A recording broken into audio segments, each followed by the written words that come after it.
O te whātulou, ma wala watu le pa ia o le tātou whapotukutonga, se o tātou tūlai. Ai se I whauru whale mai, le sā, o le fionga ia Faumuina. May I ask to be upstanding?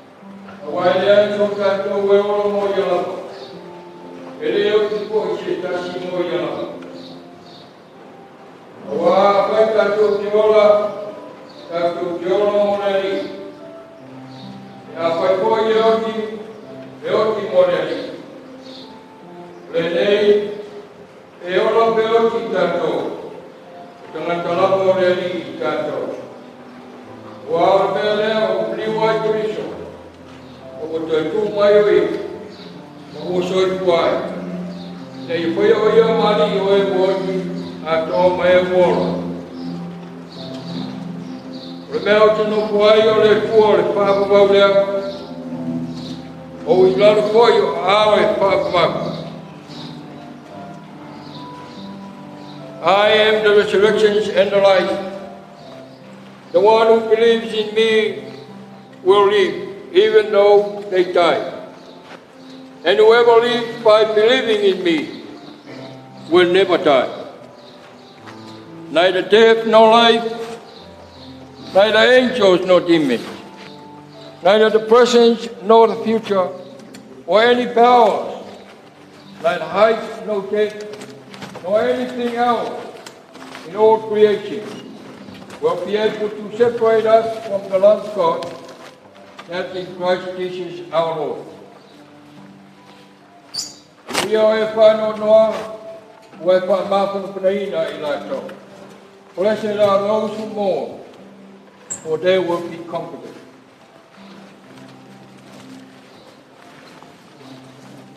Tunga leo te mai sa, tunga le niawa, mōn to sāngi, ma whārola. Whawhitai, se ia lala I lalo. Whawhitai.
Tai au manino, ma le tai au te toa. Le awhio mai, su mai, ma tala mai a au. Whātalo whātu, il pa ia o tau o nei sauninga. Suafo Jesu ke risol tātua li whaola, ma le ali I toi tū. Pa ia o nei sauninga, I ona tūlanga whalupeina. Au whai ngā luenga le atua I sunga I toi ina. Sunga I whawhea ngainga mautou whalitua. Ta māma tina pensione. Pa ia o ainga na lua I ona I tū te tele, ma ona I tū taulangi. Tupu mai o Samoa. Whapea whalipolu o tō whinga. Wō ma au me mai. Whaasino I la fionga I a Faumuina Ulugia Murphy tā. Tā ofi, pa ia lava leo Samoa ua poto poto. Lea fio tama ma ainga ma o lātou tama. Leu so ngā tū mua ma pule I tū au ma lātaua. Ainga I le tai ma le vaa o fonti. Tātou poto e whaafo I le viinga I le atua o no le tangata. Le a fionga I a Faumuina Ulugia. Ma le mea alofa o le ola. Sa ia te ia, whaatasi matāleni ma ngā waa, sa tiu wai I le olanga nei. Good morning, dear families and friends. I greet you in the name of our triune God, and may his peace be with us all. And I extend to you all a warm welcome. We are gathered here to praise God, to witness to our faith, and to give thanks for the life of our beloved brother, husband, father, grandfather, uncle, and a dear friend. We come together in grief, acknowledging our loss, and may God grant us the grace that in pain we may find comfort, in sorrow we may find hope, in death we may find resurrection. So families and friends, want to welcome all of you present here. Thank you for coming to pay your last respect to Faumuina Ulugia Murphy Ta. Let us worship God. Te tala Yesu, o au nei le toi tū, ma leola. O le whātua mai a te au, e ui lava ina oti, e ola lava ia. Tangata ola uma o e whātua mai a te au, e le oti lava, e o i le whaavavau. Jesus said, I am the resurrection and the life. Those who believe in me, even though they die, will live. And everyone who lives and believes in me will never die. Let us pray. Wa mātou whānau nau atu, i le mana o loa nganga pa ia. A o mātou poto, e wha mawai, ma sa afi, i le tangata na e whaia i lau whātusa. Ma vi ia lau a whia i le ola, na e tu uina ia i e tiwa i le nei o langa. A o le mana lea, mātou te mawai le mawhanawhana, i le teimi o tīnga, ma le while mū, i teimi e te na ia i o mātou mawhau whaunga. A whio mai nganga pa ia, e te whaapa ia ina le nei sauninga, ma au mai le while mū, ma le mawhanawhana, ina ia i umea uma, i le vi ingo lau whio. Ono Yesu, wala tuai le mātou te talo. Amen. Tātou pe pese le pese limas fultasi, au suina le pese lea, au iei nisi vale alofa, ia o le taimi lea moli mai ai. Pese limas fultasi, tātou pe pese ai.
o le whaitawina o whiong pa ia o tātou tua.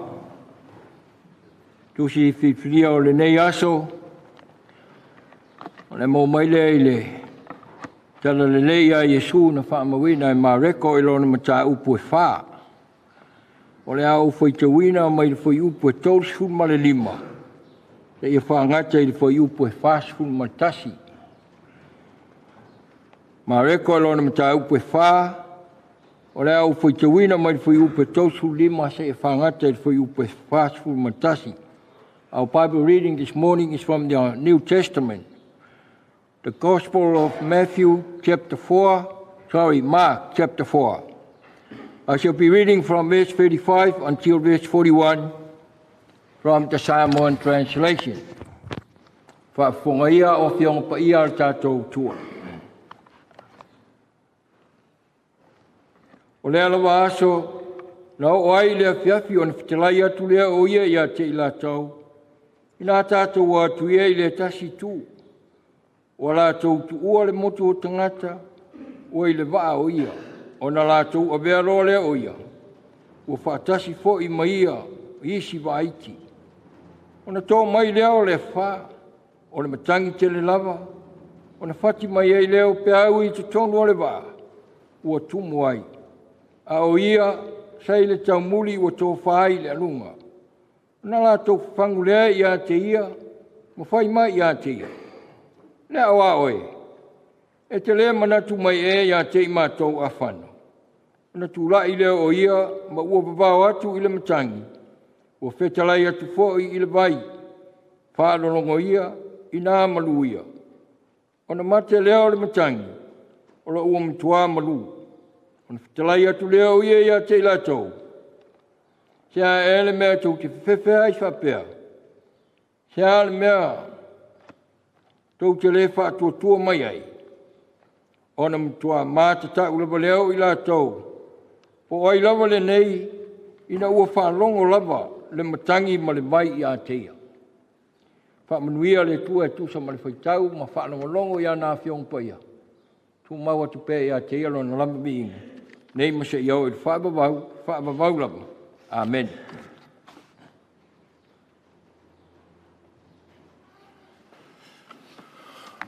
O le whatautonga o le porkalame, taimi o tātou mōli mau. Silsila nei suafa o e le a mōli mau le nei aso. Tātou alwaile il whaasolonga le ma le whaaloa le tele. Le a manoa lea, mō le au mōli mau.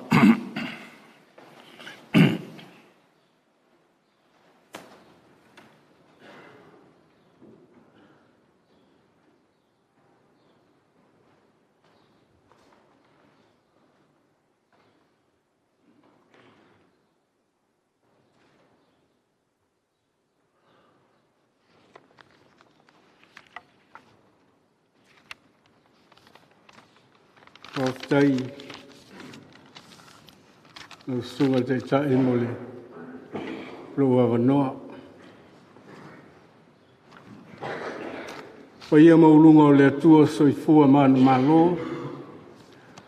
Pa ta alofa atua il soafa malu le atua tō tasi tama le alo ma le ngang pa ia. Lofa atua i lau sunga te tae, sunga te whawhengainga. Ma whala ni māma lo sua tau sunga a whengainga. Pa ia maulunga o ai ngali pa whelo ia tuai ia meisi tina ia Alice no whaalum pa ia ia ingo. Malu sawe e ole nei sauninga i ona tupu mona e. Mai lau mātutua e o lava, se au pito i titi o iai le mao tanei. Moise, su o le malu lau whainga luenga. O tō pa ia o mōtou sāam whainga ta o tō atu. Li tai au le atua manu. Tupu ai lo tātou ola whātou tua male talitonu. I le malo le oti. I le ola na mai e le atua. A o te fia wha leo ina sina. Moli mau mole. Au na nei. Sunga leo au Sosani. Faumuina Ulugia mefi. Ta. O le ale atoa. Sa umoli mau. Ile amtanga o le soifu o le auna. Awa ua lau saa foi masaafi. Moli maui pelenga o le tama. Ilono soifua. Sa mafuta ai mo le tina manofaalo. Pa ia I a inga. Maisela na o nanga I so stangata. Lana tautua I le atua. E ala I lona tofi whaawa o Sosani.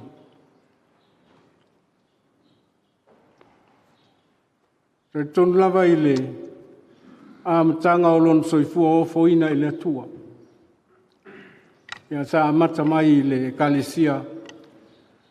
O le aulotu o le sulu o le ola. Le sunga I toina ia kopo Israelu. Ia male tina ia kwini. Le foi ala mai le tele le uwhainanga sunga ia ngā Sosani. Ia motu whaltua sao tau ftuli whatasi le amtanga. Soifua au o le sunga le wao. Ia Faumuina. Ai le wha tausanga po le 5 tausanga le mātou mawhitanga ai. Mātou whamawai no ua o mā pensione mai le ngā luanga. Nā rongo ina atua ua le sunga I le awa o ia tofa. O lo ia I le awa o ua urufale mai mwha urufale o na mata fale. O le sunga ia Mefi Ulugia, a tā malwhitua ia Alice. Ana mātou whiloa I lea, malisunga lea wao, o ufai atu. Ia le lei, Mesili, ua e sumai, ia a o lea au tau lava ia Yesu. I le tau whāno ia pe, tā ua pe whao ngā, a Mesili le ua mau atu. O lo lua I aso, o lo lua I taimi, e ua e manao e te tula I tau pea, whaauaulo o nanga. Ai ui mai leo o Faumuina ia ta umwhape mai. Ia ta oto tuia e lau sunga. Au ale mea, nana e longo ai ia kopo Israel, o au leo ini, au wato e ta ua ulan lis, whapi e ol pole, tatia mai. Ole, mea ta ua sam whai o na mata uina e le sungai e Faumuina.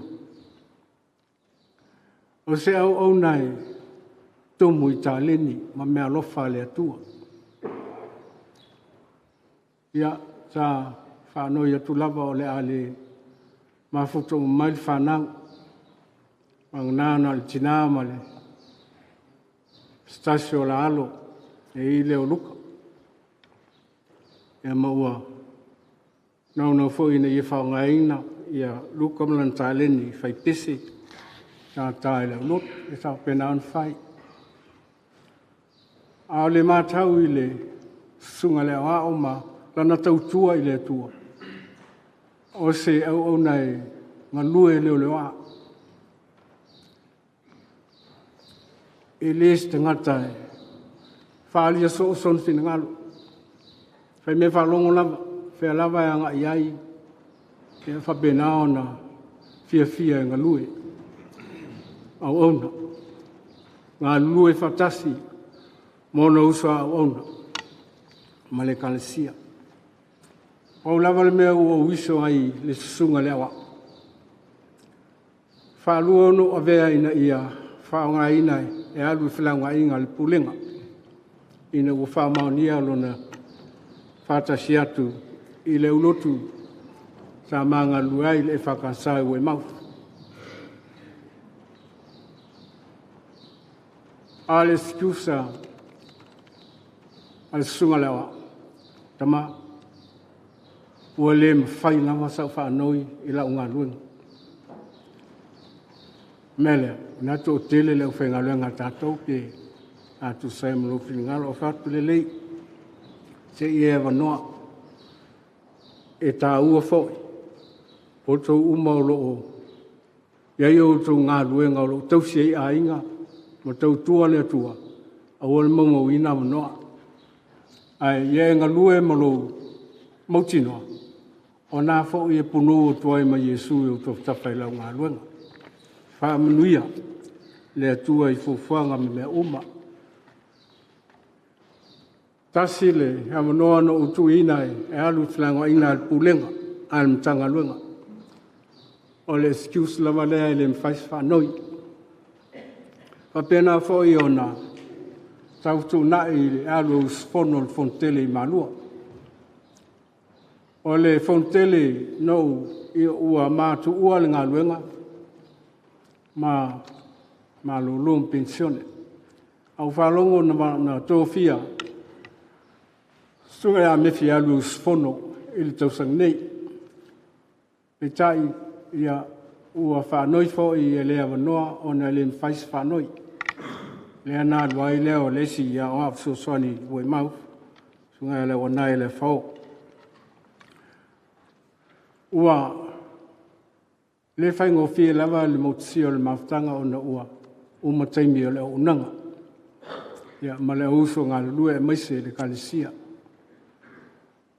Aole mātou mawhtanga mulmuli ma le sunga ia le ngā. Malon whalitua. O le māsina o au kuso.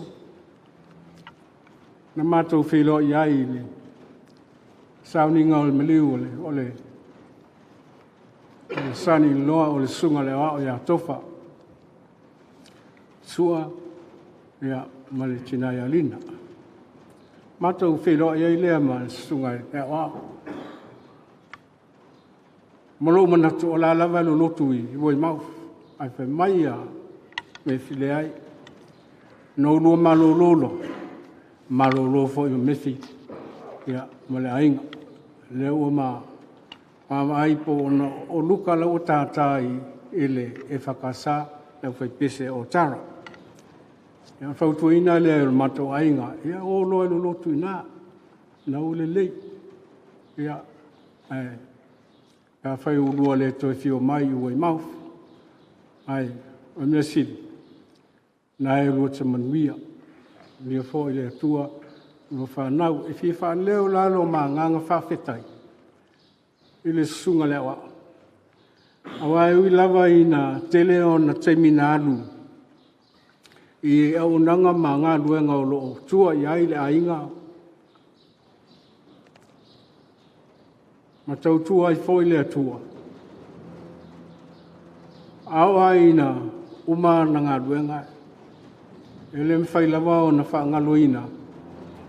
Ele sunga le wao ya mefi a Faumuina Ulugia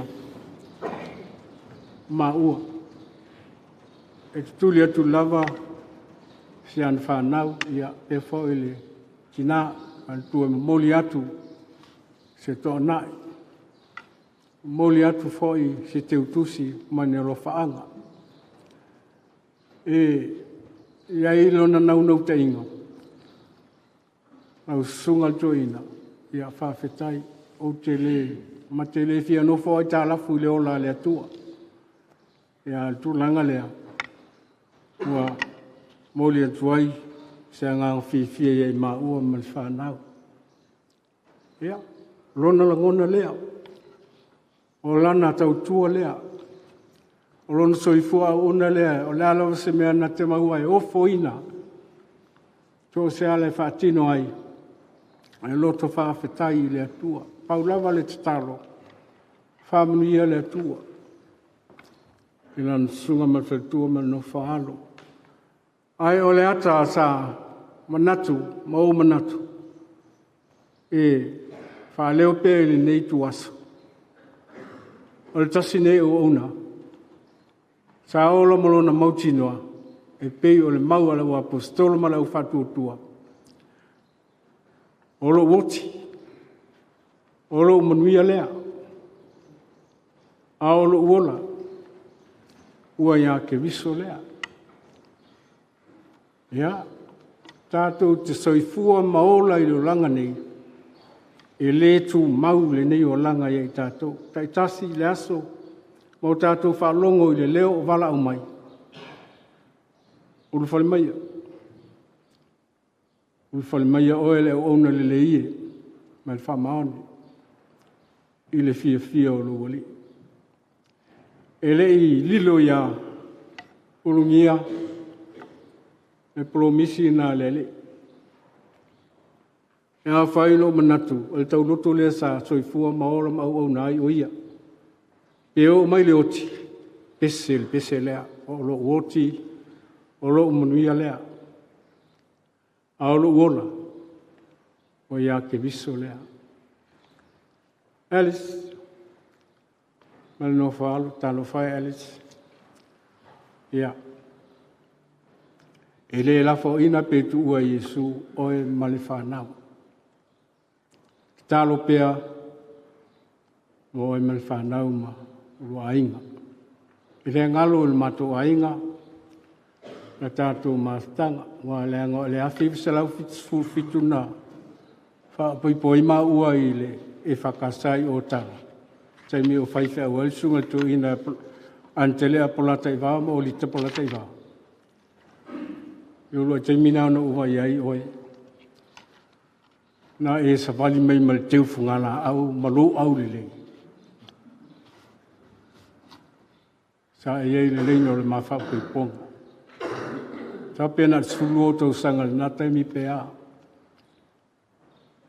O mo onga masa afinga whamunianga anai mātua mo o tōle whanau. Mai la fua e manui ai. O tai tonu fo il whanau, o tōle whanau, mo onga lea lo tō tama. Aua lea mana ia mea tau tō minatu e le o ni mea e fifia iai o tō. E amana ia le nganga sa i e whaasino atu. Mai ia o tō mauntua. E o ina o mai leoti. Aia, whaawau pēr lau tō mawhitanga maltama. Mā tau, no nā nganga sā. Ta iala ai, i whaamnianga, li lingi mai, le atua mau tō. Aua, le mau ina, tā leni tā ua ma leo ngā. Tō te au na i vi ia le atua. I o tō alofa i atina, tau si le lei, si o tō tina ia Alice. A lofa i leo mātua mana i o tō ainga. Ne angalo ta otu lava le fine ngalo mal tu la fono. Awa il tamaa mal tina o tōl whanau. A pēna an wha umuina. Wha lewa ina soifua i lungo whonga ele. Ma wha manuia mai le atua mo tō. Pai ei ainga. Wha maise le atua. Mai se atu le atua ma whaatupu pēr o tō soifua mautinoa. E le o alu se isi mea lana ona sunga le tamalea. Na umu atu. Steimi taitasi ma tātou whalongo wala o mai fōi a te oe, i a poa o fōi, tātou uma. Ai a tātou sauni pēr ma tā pena. O tātou iai ne yaso whaingatai le lamatia o le ola, o tātou tangata, e malima leoti. E le ngata o wha mai ma whaingata, e a wanga i mai lava leoti e svali mai. E wha o mai a leoti, o lea tātou te soifua maona. Tumu le lalolangi i le tia apolo, whasi o tangata. Ai a mātāla pia tātou ma le whatutua. Tal whatasi ma lau whainga luenga, a tu vai le atua, pui ala, ma whaamanuia mai mo tātou. Lau sunga, le au, whaafitai, Faumuina, Ulugia whaafitai, mo lau o unanga, taifo i lo walofa mo lo wanga lelei, mo ma ua, ma le ainga, na whanau teimi o tātou mafutai. Na umaon tātou malanga i lau tāwale i tunga mau moli atu i tino maliu ole. Sani loa le sunga ia, ole awa o ia tofa. Ia, tātou tātou noa i tono lau tāwale. A le aso na so aina e uso tu lava e te alu. E te malanga i lau ngaluenga. Ia, mala o mai lau whanau o lau sunga le tu whaito. Salo ai o lau whatou whātu lea ia maua. Lea lotu ai male. Te le lo whātu sā ting pusana e latu mo e tumu i meo. Ia. Ya, tu si fie le ano ano yo me o tumu tonu ting pusa mo la whanau. Mal ma whanau. Whape mai tala me ya. Nei te ua ule toe. Awa noa mai. Au le mea male tala whaftai. Whaftai. Whamnianga malenga leo le tua. So i fua lau whanau. Ainga. Me si tina. Mau foi. So finangalo. Whaua wina la unanga male tau tua po whelava. Ala o lua lilipa iai whaua oia unanga male tau tua. Mana tua. Wa nā un tātou oni au ona lea o ngā mal whatau wa ai lumo lea tua. A ia vi ia lea tua. Se mea o tātou mwhai. Lau sunga teitai. Sunga. Ai malo. O waa whaftai mo lea mnoa. Whetalai lea ngango lea tua wha. Moise ina pēa i tātou. A mawhan whanaina. Tātou e lea ngango lea tua soifua. O waa e soifua e wha vau tātou whaolo. Moni ali lau whai ngā malanga. Lau sunga lea wao. Ia o te pole. O te pole. Nā tausi lava e. Alice Malwhanau. Ia sau. Na onga mo la tō whao oela whaau mara ngā luenga. Ia manuia tele. Nei tāpo inga whawhitai.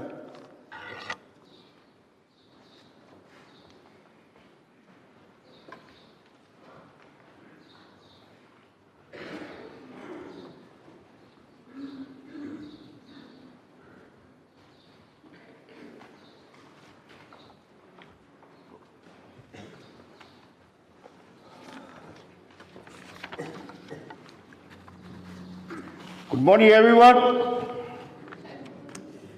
Kia ora, kia orana.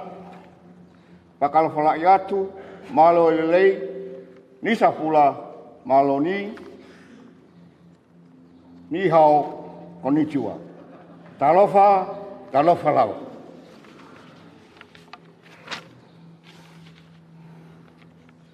Whai mai o re kama o kawha i wha alii.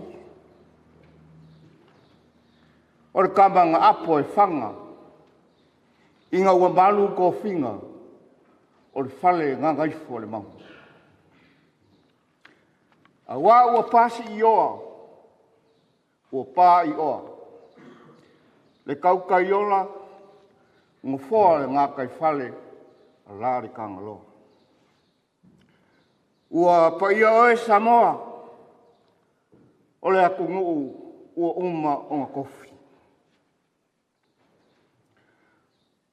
O le waa kauka i ola, ma le upenga ma fola. Mai le ongi sā, na leo kufia, se ia kofu malemo i le vai na sā ilia. Ia ke oe kumua ua kō,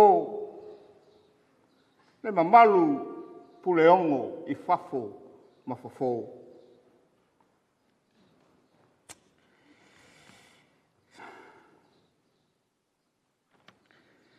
Le sauwhainga I la loifi ma wharesau. Ma le whale ngā kōba vaenga kulou ngalau. Ma o lea e au ai o ngā ofa kulou. A wā o lele ua. E ma pāpā au sui sunga I au wharupenga ma lato wharutua.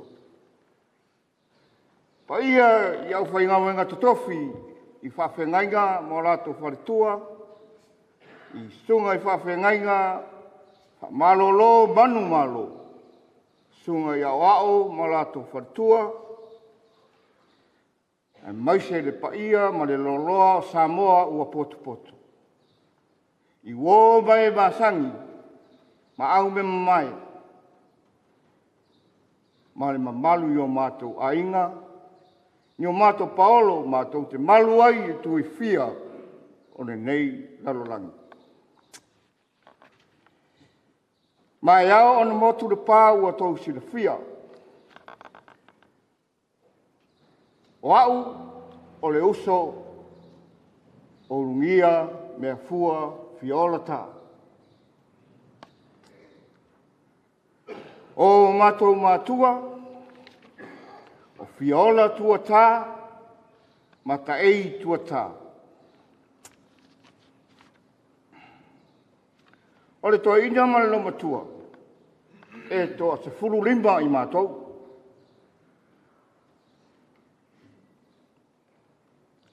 E toa fitu teine, ai toa walu tamu.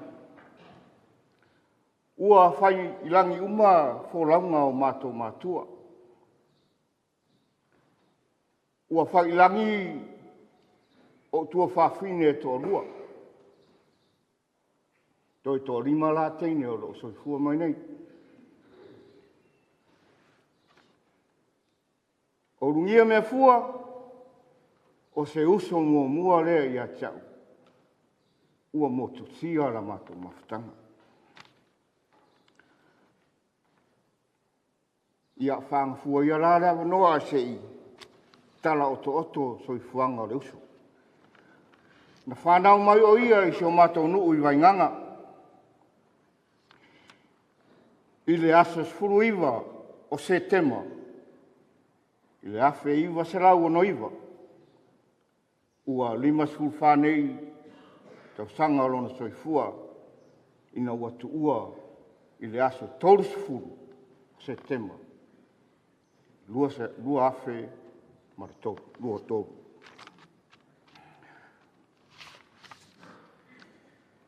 Na papatiso ina o ia I le kalesia whalaputonga I se o mātou nui wainganga I lalo taitainga I te mawhareanganga I a poasa teo ma le whatua I a wharsau. O na urwhalele I a o ngā sā, o ngā tusimaa are sunga le whawhengainga. Tuktupuae o na urwhalele I universitea le mātou nuu primary school wainganga. I o ilona o oina mua, a ona whaia o ngā mua o mātou mātua o fiola ma ta ei. Na mai ura na a inga a o onga I tonu le primary school. O na urwhalele le korisia le mātou I tūmalo o Whareata College. Na tua o mātou mātua Samoa e whaimananga mai ni New Zealand a wā le tamwhainga o mātou ainga mo se lumana I manuia. Sa o mai o mātou mātua ma mai uma ia tua whawhine. Ai tua na o mātou tama. Ma le upor mātama. Ai fia ratu I New Zealand. Ia e manatua. Ia e saurunga o awa onga. E rea se tawhao mai nei. Ia ua tua e mātua ua alu alar kaupoe ia ni mea ai. Sa tasiiwa malus fulmarwha na mātutu ua I loma uso ia Samoa mo ni usiro nei. Nā toi whauau ia ngā wa onga ale uso ia e fua I Otahu College. ona Faumuina ngā onga, ona mawale o la ngaruenga. Sa whaingawenga I miro moa, la ngaruenga mua ngai I tono ni usila nei. Te lopo o ana mea whai miro moa, pēna nurse, pēna doctor, pēna, you know. Mai ale ngaruenga, ona whaingaruenga le I se tasio company o Pigpen Pai. Pe lima, pe ono tau sanga sa iai, ai te ua, toi maualisia ngaruenga, ia Bluebird. Na umi asa taimi o whai ngaruenga, ma ngarue o ia I tono Bluebird, te longa po se mea le luas fumo tupu nei tau sanga. O, ngia mea fua. E le ai asa si e malama lei, ua na o au, mau mato o uso raiti. Wā I mātou, e whalwhantere, fia whātasi. O ngia whoi o tangata tausa fia. E hanga malu I isi taimi. I o nisi whoi taimi e wha le manuia whoi ana taranoa, you know. O se tangata e fia tere I tālonga. O lo usore o se tangata leitere I lakpi. I le sfurwalu ona tausanga. Na palawi dai o ia I le au Auckland under 18. Sa mato fia tele o se uso mua lea ua involved I tālonga nei atanu. O toningina me uma sa mato mafuta ki ai. Peto e tasi I le vaiaso alu le tua le au Australia. Au mātou figu e wa ailau ta mareo. Are anta 18 se au marosi tele au kilan. Ai te o maua mai le whamtalanga le si ouso. Ua le anta 18 au kilan. Au o ma le anta 14 fia me. Sa le fia te relo ta maa. A wā o le tamā fōi o le nei ai, o se tamā sawa. Umi sa utala. Pe o le wā yaso lena te asu nei, le umi tele le sa. Na whai e se mato toa nai. Ai a le lasi toa nai le a mātou. I uso matua whawhine. I o tara I le whale o mātou mātua. Sa maua se nganga fia no toi mafuta ia ungia. Na mai e leo na matfaat. Ta whare tua tole ia. Whaisi matu taroanga whaatama. Sa au whai atu le. Ua loa ho higiri koe kaui au. Ma si mea ua umi e me mairantara. O au te whai ngā ruenga le fitu aso. Whai? Fitu aso o e te au. E taurana tūre aso sā mōre lia, whai maire. So te misia la unga ruenga, tele ia o whene o whai. O la rai te pulu pēta, mai ioi. Ai hau te re pulu pēta. E ala unga, mai, oi, uso, te fia le ngā ruenga. O le tele o le maupēri ai o. So se tu ai ngā pē,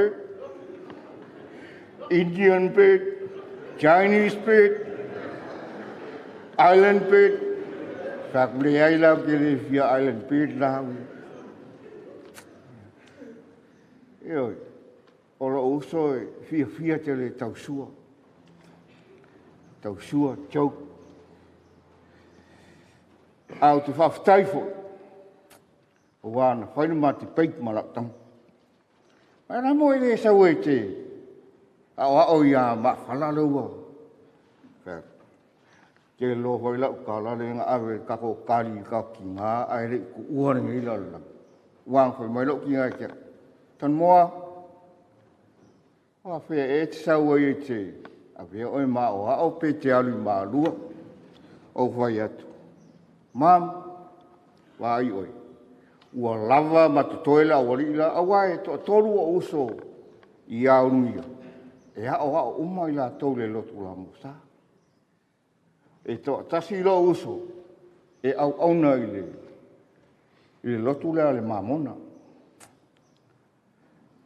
O te tau tua i le katolito i a patere, o whai pai oema. E ai walawa la uri la. Au wau ke whai a koe, wheo lolore ai mamoe la uri la, i loha. Ngā koe leo mamoe, au son whai mamoe. Ioi, o lau tarina na awe lo tina. Ia, awe ia lale nei taimi. I wō ma paanga umala uso. O le afo i se ma se aleu i le uso. Ia toa lofa whamangaro. I would like to take this opportunity. I would like to say thank you for all friends, relatives, families, and all workmates and all that. A special thanks for Bluebirds, General Manager, all the management of our members team, for all the workmates for Bluebird. Thanks for support from the family service night until today. Thank you so much. Moret for whaftai o te tartonu o loo sila o mai o tātou aingai i tawhawhia le nei lalang. E mo mole atuai le nganga whaftai ia te o tou, mole tou lima fuai a wale aso le uso. Ia alofangia le tua, a wae o tou naua le paau mai uso matua whawhinei i Samoa. Ia, whamaruru watu, whaftai mo le tupe, ui ana la titi tau tupe na mai, a whaftai tere lava. Ua mātango whie le aso ngia, ia lofangia le tua, whaftai tele mo le malu o le walauia, ua au whiam poto nei aso, ma woma maainga, ono le whatasi mai. Uso, ia manuia la mulanga, ta tarefa mawai awa uman whaita tala. Awale unga neo tātou. Alofa ia mau, mate, a set whano, ia e maise se o atari pele, o klino. Ia manuia le, tapo inga neas, paftai.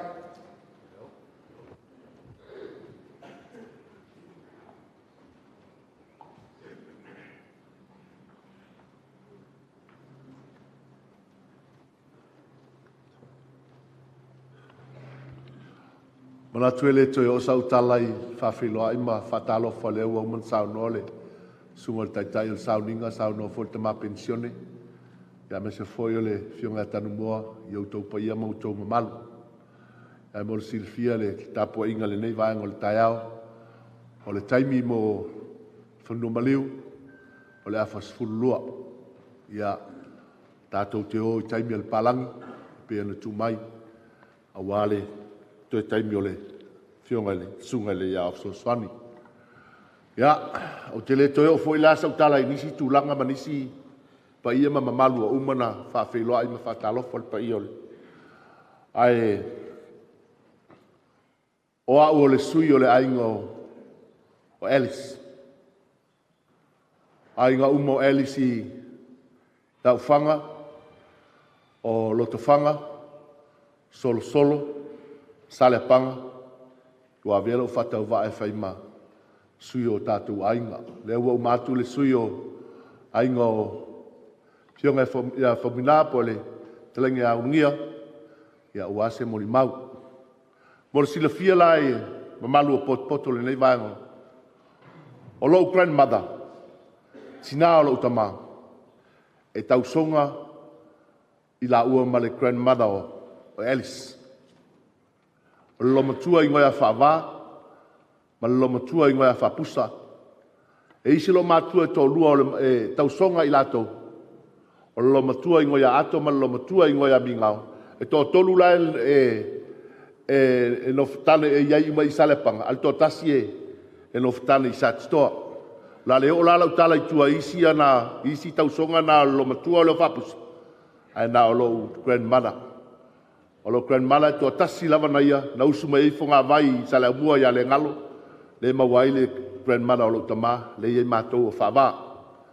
A o Alice, lo na grandmother o whapusa, na usu iei a fiu pati, ia maua leo siuli, o whaunga, o fiu ngatai, salipopo, fo mai, mai si vaenga i o tipo, ia ma leile stede o siuli, o yo o ngalo te tau yo uso o siuli o whaunga, e ngon mai tai sai tuila.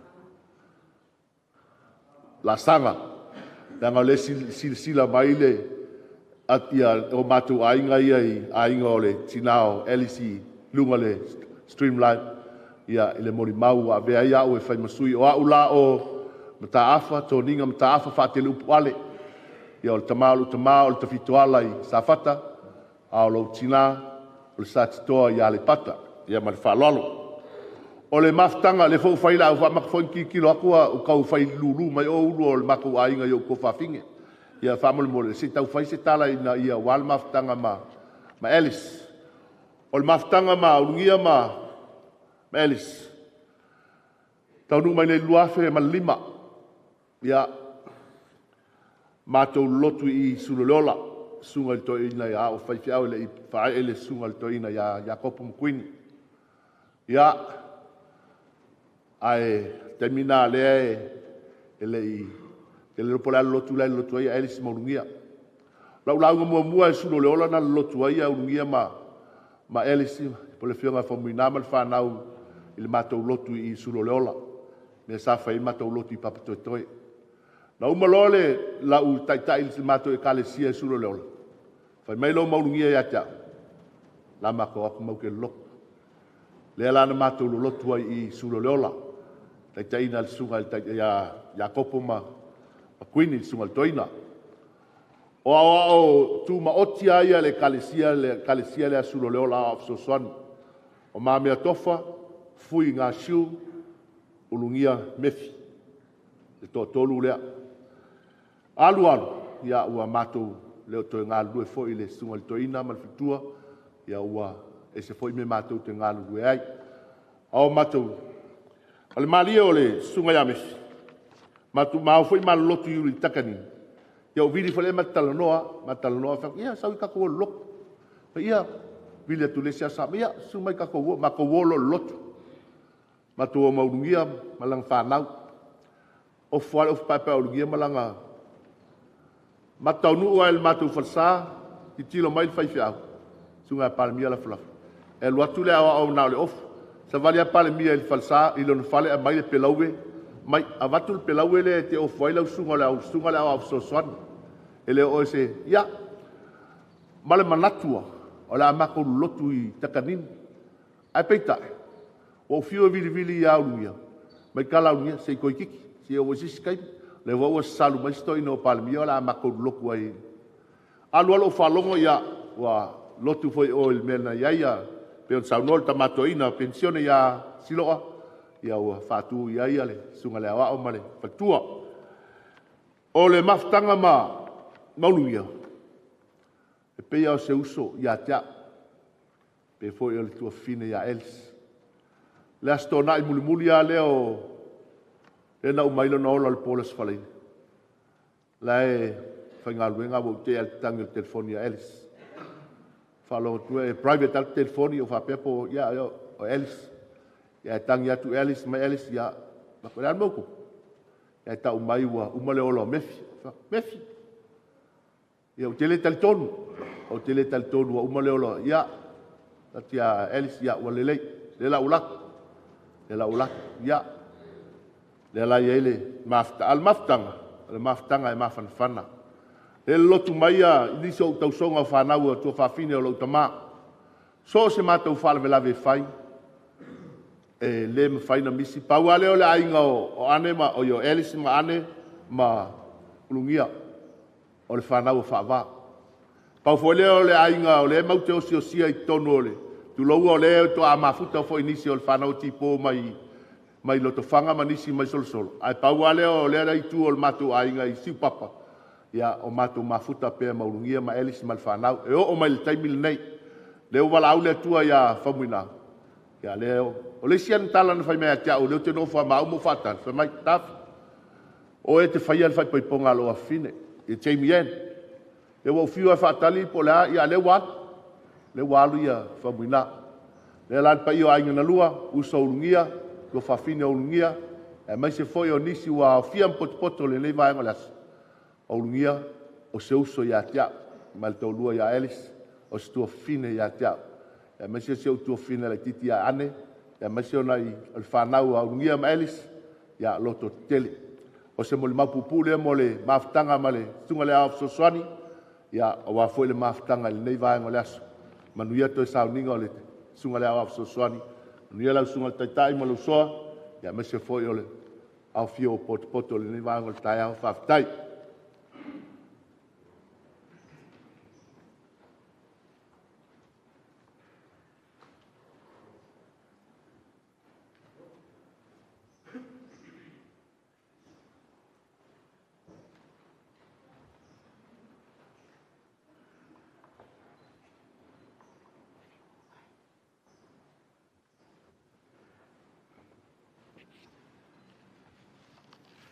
a tala fatu sunga tai sunga va fengainga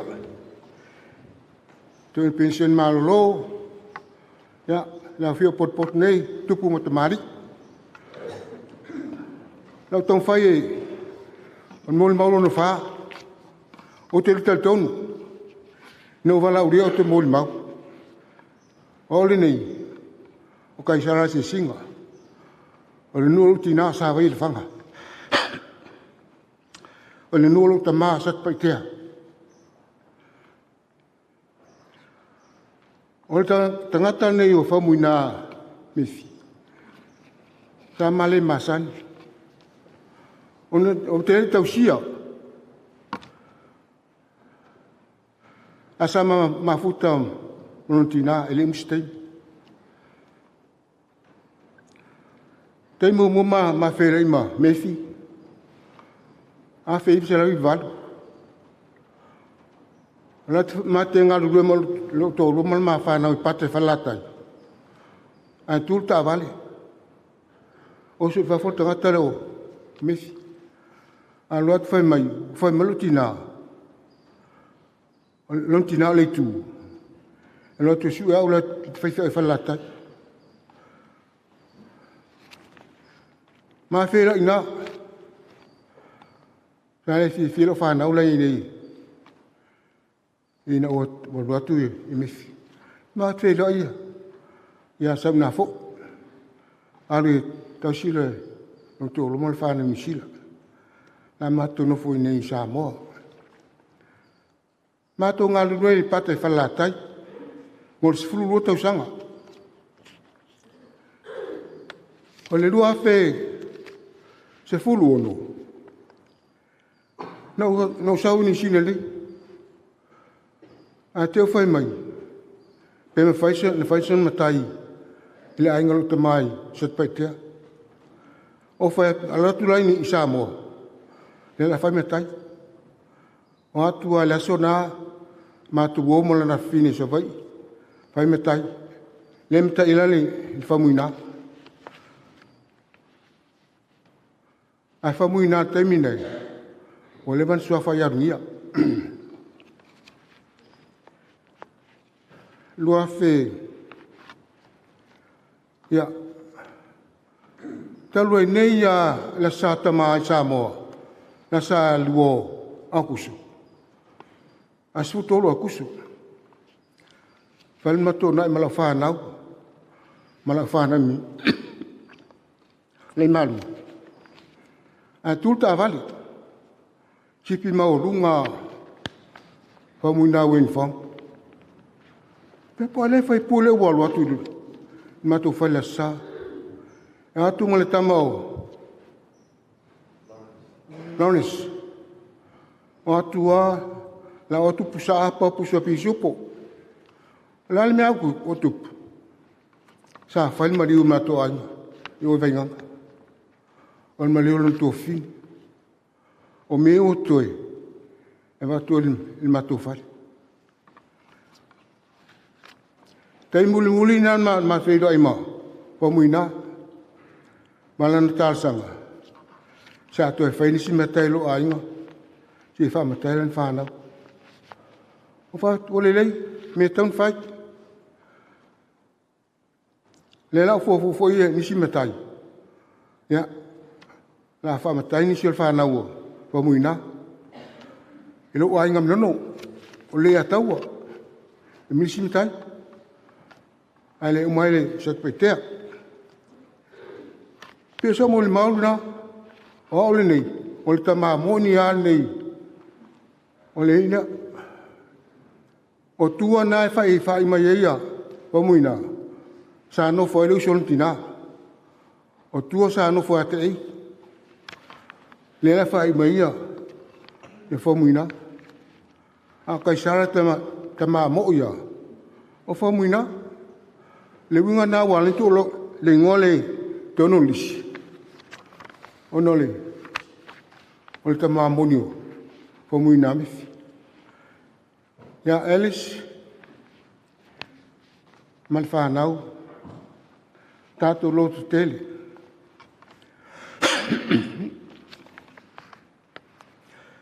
fa me yopu na fo ina mai le li a fe se ina le li ia fa manuna sua fa le li lo tele fa mo le li umon fetala Yesu awala tu vale to lot tele men no fa il moto lo ma ana le ai o fa yati ate o to o te alu sa un se mea no fa o to le walo Faumuina e sa un se me tato no foi o eles mana fa nau pena tato mo o se mo pupu lea moneta teles sa ringa na sunga de ta pinga va fe ngai pe foi to ina pension malolo mania fia aftai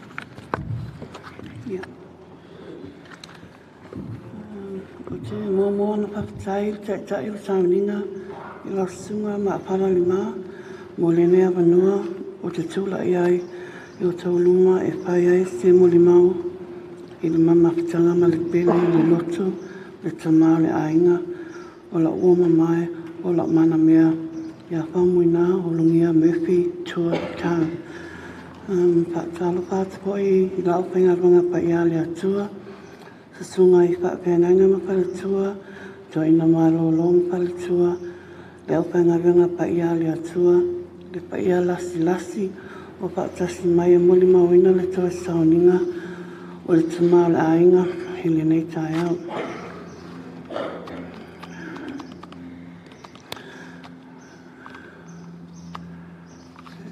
O Murphy, na whanau le aso sepuluiva o Januari, Trustee Yvonne Noiva I Samoa. Na mama Sami I le tausanga Trustee Iwa Valulima. Ai mawhai poipo I le aso loa walu o ki topa Trustee Iwa Valupitu. Na papaia ina I maa ua sunga whewhi au ia tanielu maa mea. I le e whakasai o Tara a maa ua talawau lava. Pato a sepulu walu tausanga o Murphy ai sepulu Iwa o tausanga. O toi titi me atua le tolu sepulu ono tausanga talo ona malo nofo.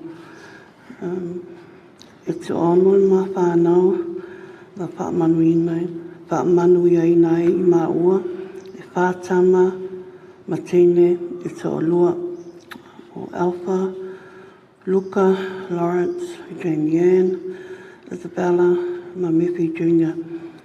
Tolo my grandchildren, Leana Valele, Ngashu Ta, Sfulu Tolu Tausanga, Isaiah Powono Tipa Maata, Ono Tausanga, Malewi o Maya Karapanda, o Fatualo Masina. E pele lava I le tamana grandchildren, e te le whai whanau, e tama whai lava e wha malia mana o ona grandchildren, I so se mea e marana o ai. O me whiaro pa tele po isi o mā whanau, o te meiti e wōle le ma mā whanau. Ua lewa na mā tau mā huta. E whai lava pei a o se mā ua whanau, ma isi nai u lava e na mā tau no nofo. Tele tau sanga ngamata mā huta, ma isi ta meiti o tone opi ma yuti ngā shu, pea se mā ua whanau foi. Ia ua misia lava ina ua sipi esi ma au ki lang. E ai fo ila si mātama ingo ia Izzy, mai ka laiskeke, o se wōlele ia Alpha ma Lawrence, o le fo ina maliu mai ia Izzy matoe aso o le tamā.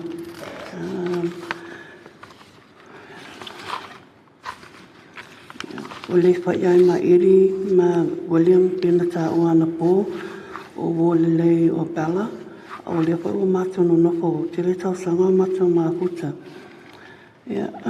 O mewhi e paasilisili lana pele o Jane Yan. So se mea mana o ailo nā whine e whai lava. Isi taimi ma te misai, I le whai whaapito, ma whai leanga. O te whai a iai ma whautua e te tauna whai tututa mā whanau. A ua mā sani ma mālamala mai fo eisi o mā whanau. O se tangata e to anga I lunga luenga, pia na moli mawhawhenga lunga Bluebird, I le to anga lunga luenga mana ti ute tau awe I tu tono o le whawhenga luenga. E te tusa ia te iei tangata uma, tusa pia mao lunga pia mao lalo I tūlanga. E fia lava I so te tasi, o nawinga foi e le tai kea pia a whaatonu ma o te ngia, e alu tutusa lava le ngana lei, ma le lei. O māsani ai lava le lātou whalipenga ruenga. E ngalunga tā ia te au, ma le whānau le ni te mā. Te le a onga tā ua, e oi na mamoli mai I se awala whainga tā, I nisi o taimi. Ai tau tonu o le awa ngā mo le alualu luma o le whānau, I le lātou tupu ai. Lea ua whai ainga le toa whā le whānau, o le awa ngā le telea, o tima inga ma pautuanga mo lātou, o le awhai malui I o lātou o langa.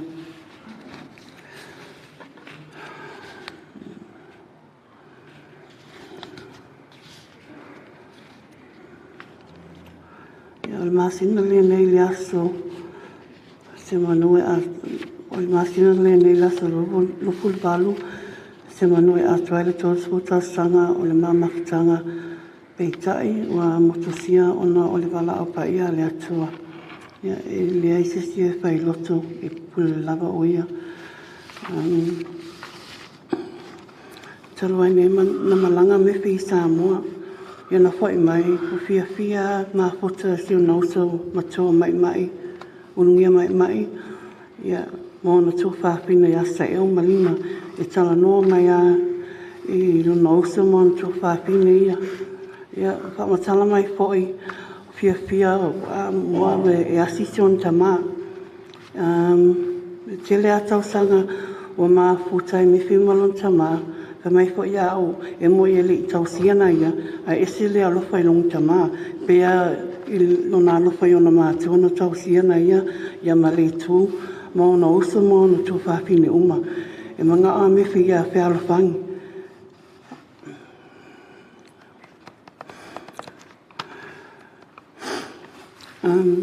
Kostanga linke a ngei e lua makatu maliu na ainga lo tina.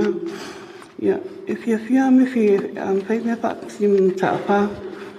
Ia, o au mai sim mato a inga mate whitai a mataapa isi taimi pe a ngangu. Whai a me whia mataapa. To anga pe oi ngangu au ke popole fua. o le si o ti talo ai nelo anko ava mua ngamako iai, na fia Miffy Yamata'awha. He really looked up to him and he admired him. Ia ke au mai langa tala iau. Vai, a pusi me ia o soifua maka'apa. Ia whai maka'apa lo waso. O whai kono la ia, o ke whai ngā kala papinga. Ai whamilei whako e whoi.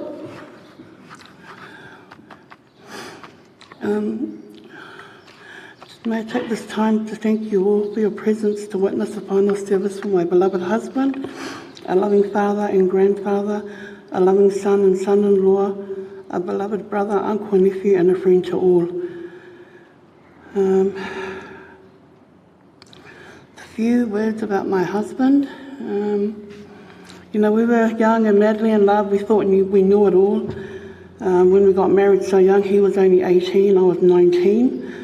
When we started going out, I was 17. He told me he was 20. We went to the registry office, and because I was under 20, my mum had to sign the marriage certificate.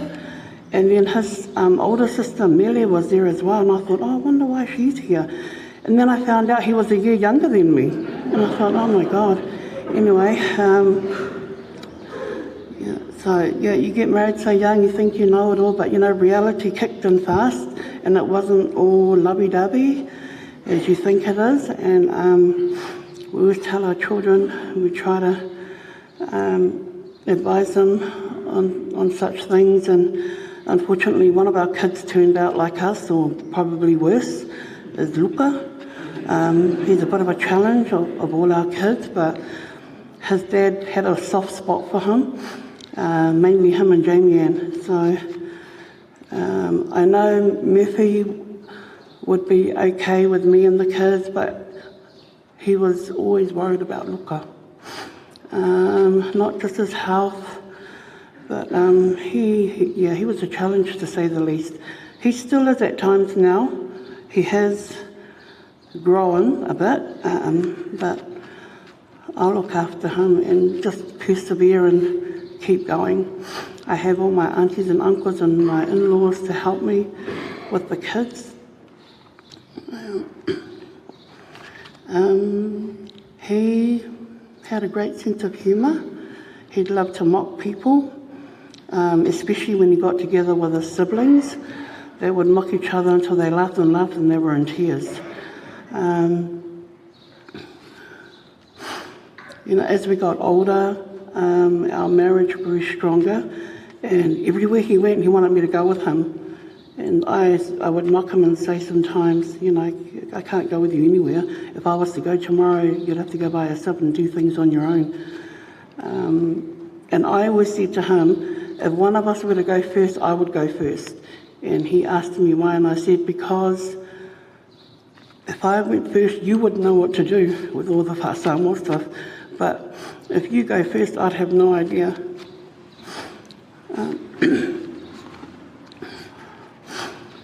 He worked at Bluebird where he related well to all the staff and management.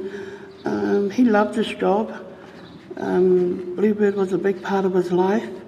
He used to say to me that Bluebird was the best employer in the world. Often I heard the name Jackie come up a few times, and Matt all the time.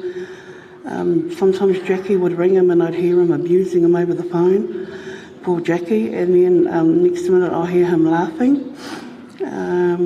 Little Murphy started at Bluebird, and he came home one day and he said to me, oh, Dad's pretty rough at work with everyone, but they're all used to him.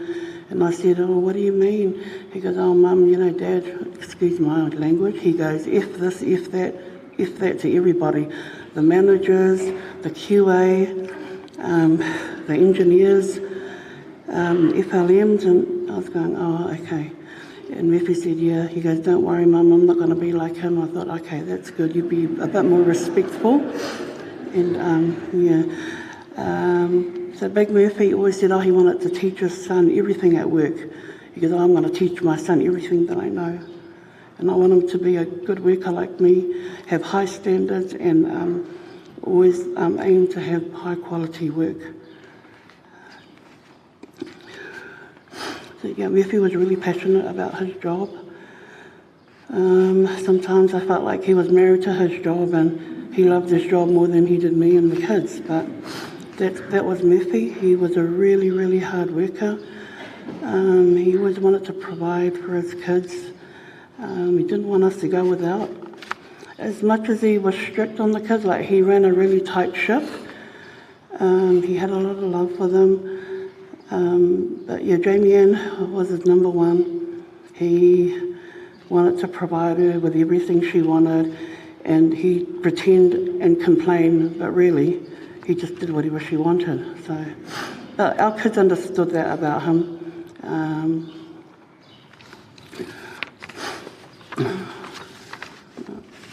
So just painful and confused, a bit angry, and in disbelief, everything turned dark when our beloved father and husband, best friend, was no more.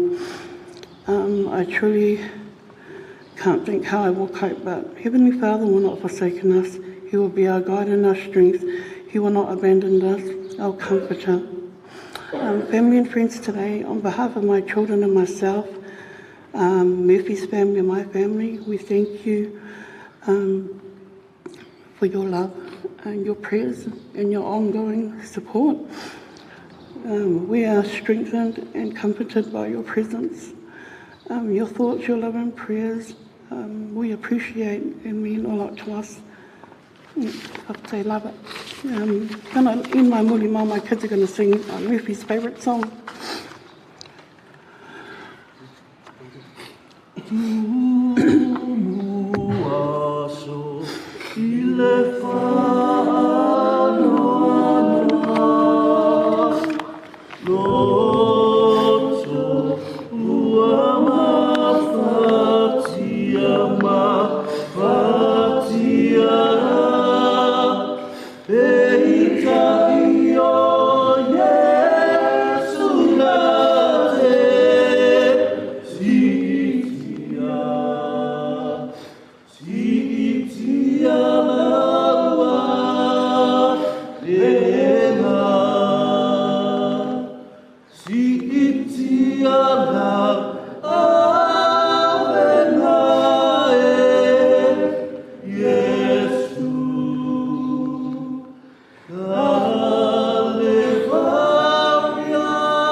Ja, paftai tele moli mau soifua o le tātou uso po le au auna, pionga ia Faumuina Ulugia, ia po le sunga fo i le awa o Soswani. Tamai lava i lon soifua whale nganga e piona moli mau i ele tamai a siloa. To ina pension, whapea fo i moli mau whale uso. Tua ngane, piona saunoa e sui o ainga. Whapea fo i le moli mau soifua tautua. Ma le ola au auna, tai nane le moli mau i le whaasino manga o le suafa Faumui. Pei o le sau noa i le sunga i le whawhengainga i a kei satina i a Alice, ma le nofo alo. Tātou malamalama i le soifua. Ma le mea alofa le atua na fua ina. Le a fionga i a Faumuina Ulugia, Murphy, tua tā. Ia, whaima vi inga o le atua. Lona soifua au na male mea alofa na fua ina. Au le tātou te talo. Let us pray. Le atu ai, o le alofa tū no o malawa. O le na au ina mailo walolo mātou whaolo Iesu Keriso. E o mai le ola, ma le ola atali le malama. Mātou tu ina atu le whaaftai, i lau o fio ma le loto whaamau lalo, ma le loto atoa. A waolo na maliu ua whaaumatia ai le malo si o le oti, malona to e tu mamalu ua tatala ina ai le malo le langi, mo i lato umao e talitonu. Foa i mai le mautinoa mātou te iloa ai o lo soifua o ia. Mea le o lai i mātou, ma ua le mawhaia le oti, po le ola, po mea i nei ona po mea atali, ona whaate a ese na mai i mātou, mai loa lofa, o loo ia Keriso Iesu. Father of mercy and God of comfort, look upon your grieving servant Alice and children and grandchildren, and all families with love and mercy, that they may find in you their refuge and strength, the greatest help in times of sorrow, and the knowledge of the love of Christ above all things. Give us faith and hope in whom whose death has overcome death and whose resurrection has opened the gates of eternal life. Lo mātou atua mi o tōnue. O le atua e lofa whamangalo. Mātou tautino e le aise tangata e atoa. Wana o Iesu Keriso lava. O le ala leo mātou sulfai atu i lau fio i lau whamangalonga. I lau au auna ia Faumuina Ulugia. Ia tafi mala, le whainga malanga, ma ia whaamangalo. Ina vaivainga ma le le atoa toa. Ina ia sa ili atu so na avanoa, ile malo, ma le nofoanga, o tau sinio ia i tangata Kerisiano uma. Mātou te talo fo i lea mo i mātou uma. Ina ia e whaamangalo mai o mātou sise, ma o mātou vaivainga ma le atoa toa, o mātou pulu nau ina ilo o lofa tūnoa. E mangalo ai le tangata ngasala. A ia whaamamaina i mātou umai le toto pa io Iesu Keriso. Ma o mai a i mātou leo winga o le salamo. O le amatanga lava lea, o le laasanga. I leo la fau, ma leo la fauina. Ma ia tapena ni loto fau ia i mātou. Ina ia mātou iloa, leo la whaamangaloa. Mātou leo lenga malitatalo. E ala i suafo Iesu Keriso la mātou o le imal whao. Amen. Tātou pe pese, il pese, se laulua suma lima, se laulua su lima il pese, tātou pe pese ai. A mai al pese lea, ea ona sauno atu leo le sunga i whawhengainga, ea Williamu Chang Fung, o le whawhengainga o le kalesia i... Ea, winona i Christchurch, whengainga taulangi, ale kalesia E o ia o le a fongaina se ufa ma fanafana mo i tātou. E mesel tina ia Alice mo no whaalo pa i o aina. Ile nei tu aso. Pese se lau luas fumalima.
talo fatu i lau sumeli te tai.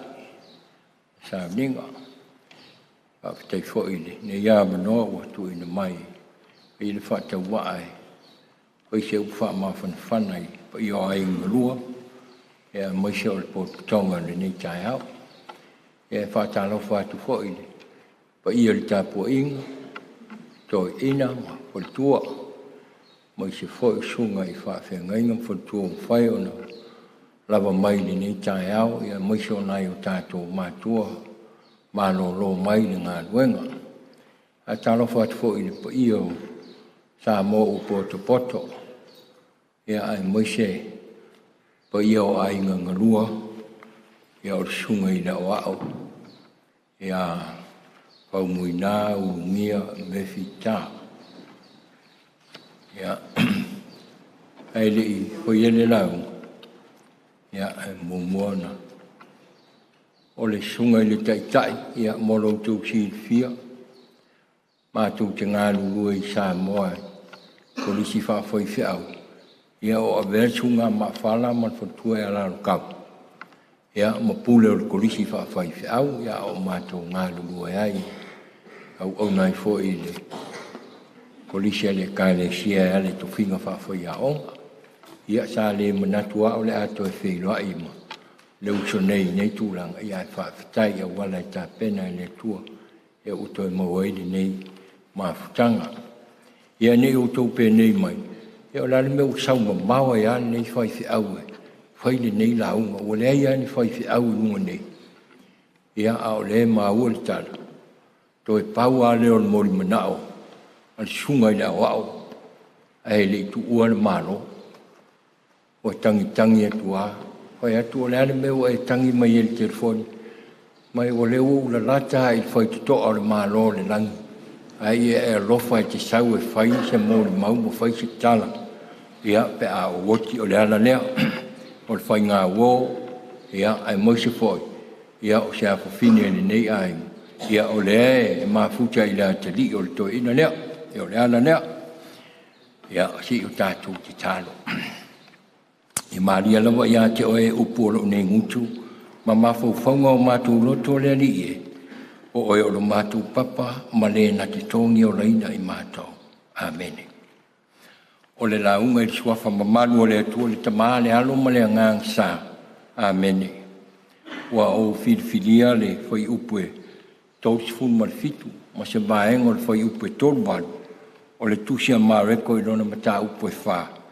e whai mamatua o le nei tae au o na tō mai lea o le wha o le matangi tele lava o na whati mai lea o pe au i to tonu le wā ua tumu ai o na lātou whangu lea ia Iesu ma whai mai ia te ia lea o a oe e te le manatu mai ia te i mātou a whano. I have selected verse 37 and part of verse 38 as our text today from the Gospel of Mark chapter 4. A great windstorm arose and the waves beat into the boat, so that the boat was already being swamped. And they woke Jesus up and said to him, Teacher, do you not care that we are perishing? O leo tua mawhauwhaunga o le nei tae au. A whao le soifuanga. O a whao le soifuanga. The storm of life. Mo moe ma manu ai sau malai a tiai. O upu e whai, i se wha moe sa ta pena, mo se unga le lei. Peitai, ua iu i wha noa noanga. A tonu e wha pena la ngona o le nei tae au, ma le nei sao ninga. A wasa le ai se manatu. O le aso le nei, ma le tūla le nei. O le atatu wha mawai atu ai. I le sunga i le awao.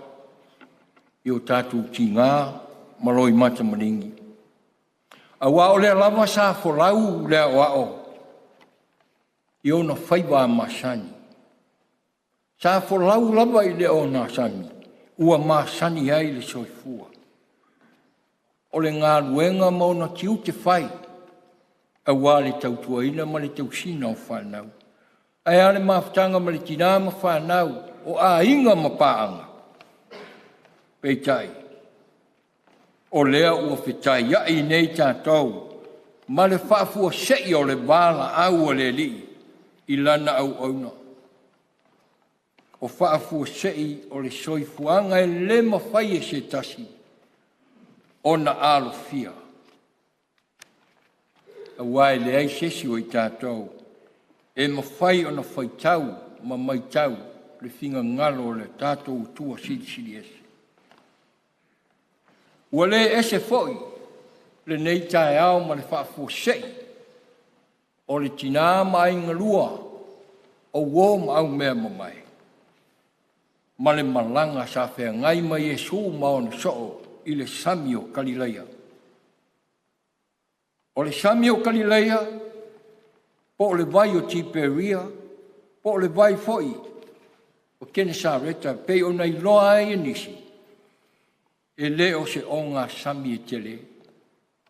Peitai, ua tele whaamaumaunga. O tu tonu le tusi pa ia ma mea e ofo o fungia. Sa tu tupu I Galileia. E le ngata, o Galileia, o le o ngā tu tonu masa whaamoe moe iai le tamau a inga o tangata whaifaiba. E o Galileia foi, malona mai tūloto. Sai longa I whaasaunga, mai vai vanga o na ole matang o fiolo na siusimanga. The Sea of Galilee was the chief source of revenue for its fishermen, of pleasure and of beauty for those who lived along its shores. Jesus made his headquarters in this area, and many of his miracles and much of his ministry took place here. He even called his first disciples from this area. Ia e tele whi au ma ngā ruenga a Yesu. Tā whi tae tunga ia e masi o leo so. Lea la lea, na manatu ai, se I mapu ane te isi, se I sa ili se whaasini ngā malosi. Ona ua mamafa le whi au, ai masi, o le lolofi mai o le motu o tangata. E fia whi lai ma lea li o Yesu.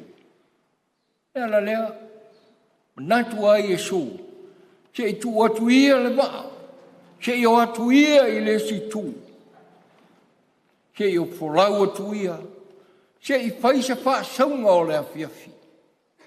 Taking a break from the demand of the excited crowd that has begun to follow him. Jesus took a boat and with some of his disciples drifted off for a rest and relaxation. But suddenly, their leisure day was disrupted by a violent storm. In that silent or sudden storm, Jesus did an astounding thing. Le tala sa tātou whaitau ai. I le whāna whaafua se ia Yesu maona so. Tele ni a o onga. A tonu e au ngā tātou te mafo whau iai. A o whea ngai I tātou. Ma wha anoa noanga. O no le wala aupa ia le atua I lana au au.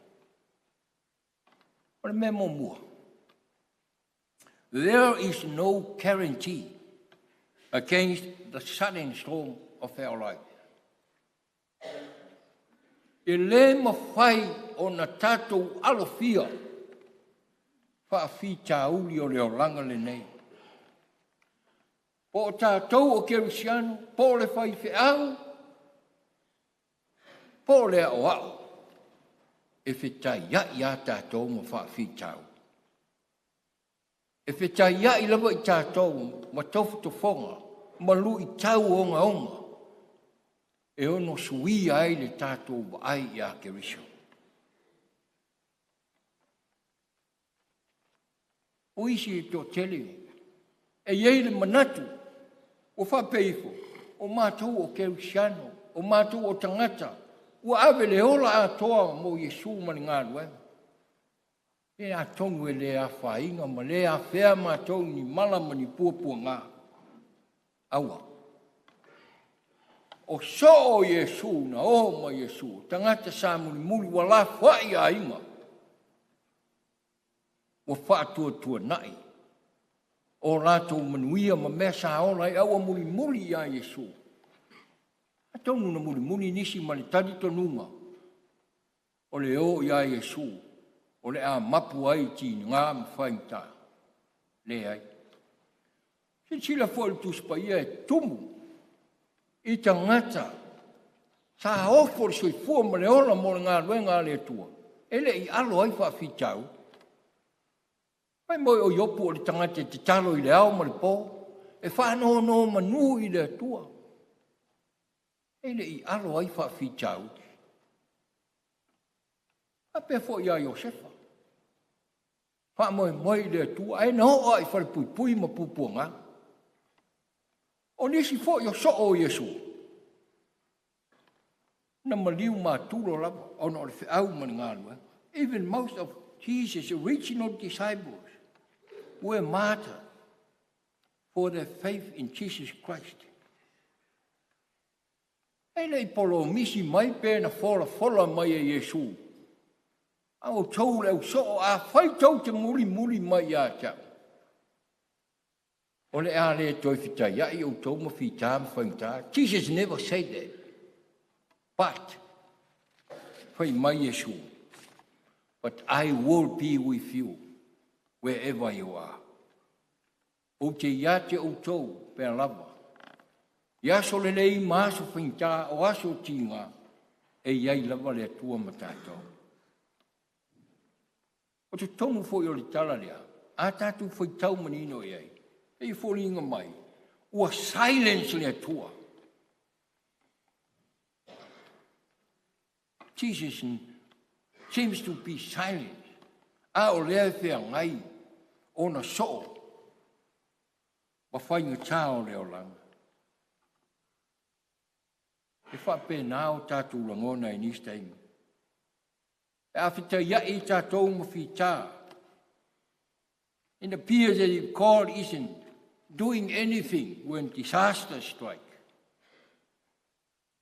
Tele teimi tātou te manatu ai. Wa tu la whai lea tua ma ua le manatu mai ai tātou teni o tātou ki ngā. Tātou te pisiringia. Po whea lea tua. A o lea tu tupu ti ngā I o tātou o langa. Ai mai pisiria leo so. Ina ua angi tele ni matangi. Ma ua oso fia le vai le sangi. Ea o awe. Tele manatu mai e a te mātou awhani. These experienced veteran fishermen were thoroughly frightened. Their lives were on the line. Yet Jesus appeared to be sleeping through the situation. Tātou e lafo tātou ti ngā. E awero tātou whātua tuanga ia Yesu. O ia na te whaafoina. O tātou sā. A o tātou whulau ai. E pei whoringa mai. O lea moe Yesu. Ei se senga ma le awe tā vale. Awe iailu whātua tuanga e awe tā vale ai moe. Tāno whai. In life, things come to us in different ways. O mea le ma whai o na tātou controlino. O matangi ia o le soifuanga, mono tātou wola. E le ma whai e au so o Yesu o na control. O mea tu tupu. Ai a whai tātou te le la ngona. E ua le tali mai le tua. E le tali mai le tua ona o lo ti ngā whaatasi mai tātou. Kei mi mai ai tātou. Tangi le tua ma te talo, ma ngani le pō ma le ao, ina I tali mai. Ai sau ale I unga e le ai. Ona tātou manatu lea. Ua silence lea tua, le ai. Taimi o tātou ki ngā ma whawhitau, e iai fōi ma lea tua. Ai ao ngā. E ao ngā whawhitau le tu tupu I lau soi fua ma le tātou ora. O tofo to whonga nā. e loa ai lo tātou whātua. The man were deeply terrified. When fear comes, faith is removed. We live in a world with much to cause fear. We fear of the terrorist. We fear of illness, of losing our jobs, losing our loved ones. Fear can immobilize us as it did to the companion of Jesus Christ. When the sudden comes to our lives, Jesus is looking to us to look at him. They had seen Jesus' mighty deeds days and nights.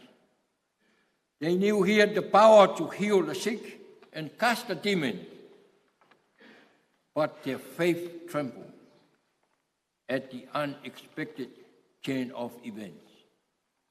Pape nā tātou. Aorone whita i tātou ma whawhita uli. Pelu tia tātou I whaimta. Ona sola leo lo tātou whatuatua.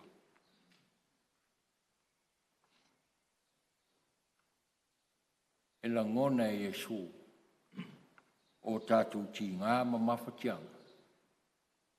E le la ngona e Yesu le malosi o le matangi, ma le angi o le matangi, ma le sou o le sangi.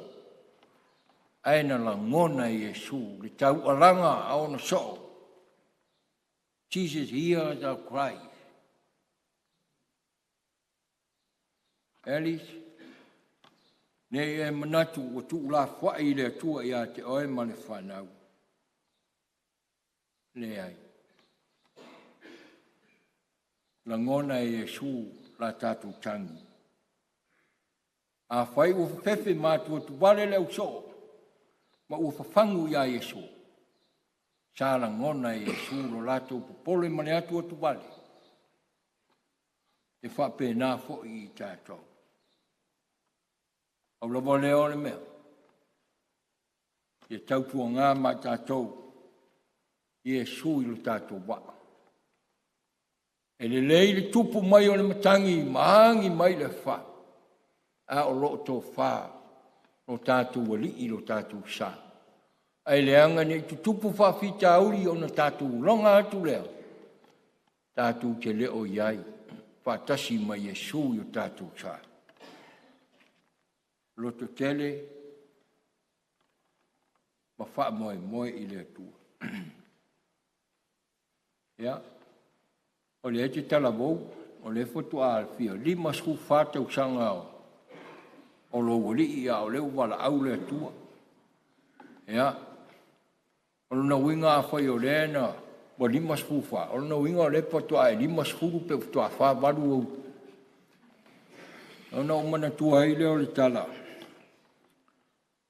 O le fine ma mai, ma liulan tane.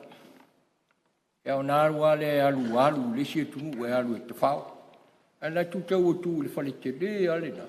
O lai tu si mai le sain. Pai mai o whale le maua I te tō rua. Pai mai e whai e whātau ai e mo me o tamano loa. E nāru lo leo le fine le alu e sei wā mai. Pe sei alu e mai a tonu e. E tu lo le, o le whale, ngā whale fitu, 7-story building. Ja, atu lo leo le instructions mua e le I alu whonga whale mua lai tau mai. E te alu lo le whonga whale, whai e lau whiwhiringa, ia oi nā, a whai e te le mani e whiwhiringa le nā. Ia, e whai ona e alu I lesi whonga whale lunga atu. You can go up. A ele whai ona e toi whoi mai lana. Ia, ala tu lo le alu floor mua, te tala, te tilo tu whai mai, o le floor lea. O lei e tamalo loe le lei alatu ngā luenga. O husbands e maua I, good husbands with good jobs. Ia, nofu whaeleo lo mtua whapea. A whaila o le lei, a tonu peo rolo le second floor. Ia nāru le second floor, la tu second floor. E fu mai ia, o floor le, e iei tamalo loe le lei alatu ngā luenga. Toe aro lofo e alatu whanau. E hau whio lolo. Ian whanofo, toi alu lesi floor, the third floor. Na tu ia whi mai. O floor le maua ai te mano loa. Le leia la tō ngā ruenga. Tausia la tō whanau. And they're good looking. Oh, whio lolo. E ala wala a mana i e whaare mea. Na tu senga lea wha, floor wha. O mea ia, te maloloa le lei ngā ruenga. Tausi whanau, good looking. Toi toa anga e whaimo meo housework. Whape o, ta mana lea e sawe. Pufuru ipu mwhaita ngā mea maua i. Ia anu whunu whare wape ia. Ha whaila o le wha solo ai nana nei. E no winga e wha solo ai o tu runga o siri ai. Ia alu lo floalo na lima. Na tu fo i wha pe nā, wha popo iei. Mai o tamalo loi i, they're very romantic. Alo matua, oh, yeah, maneia. Alu le ono. Same thing. Tamalo loi, good job, love children, good looking, do all the housework, romantic. Mo foi mai i o tamalo lo fo yes. Po i al fai no la tu tai to rua fa tau me alofa and everything. Oh, i la le, yeah, I no fo no fo ava pe le ai la. Masalo la o le floor 7. All the best la o ia alu loa. Ia te tala tu lofa mai. Tamalo loa ina, tamalo loa feo ti uma. Ia o le mpointo e alu i lalo. Yeah. Never go and look for those kamalo loa. Look after your children. They've grown up. Ia o loto tele, ia mai te talo i le tua. Ia iei pere a tua i tono tātou sā. E tu tupu whawhitau. Ia a loo i me tātou ti toa iai. Wha mawhanawhanaina pere a tua Alice man whanau o moisi o io ai ngalua. Fo wō mai mo e mai. Ia whain tātou poto mai nei aso. Whawhitai. Ia, whawhitai. Mā rō. Lau sūnei whawhenoinga mo te au whamawhanwhana. Ia ngata ia Alice mal no whaalu. Ia whapea i o ainga ma wō ma au mea mai o whatasimi nei. O le whale whunga whalwhitu le e tū loi Christchurch. E le o iei se tala i le se upo stai tai. Ia o whetau i fo i le la tāsu lua. O le au la tātou pe pese. I le pese lua fitu ono.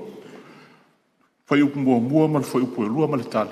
Ia ona tātou a ngā ia i lea.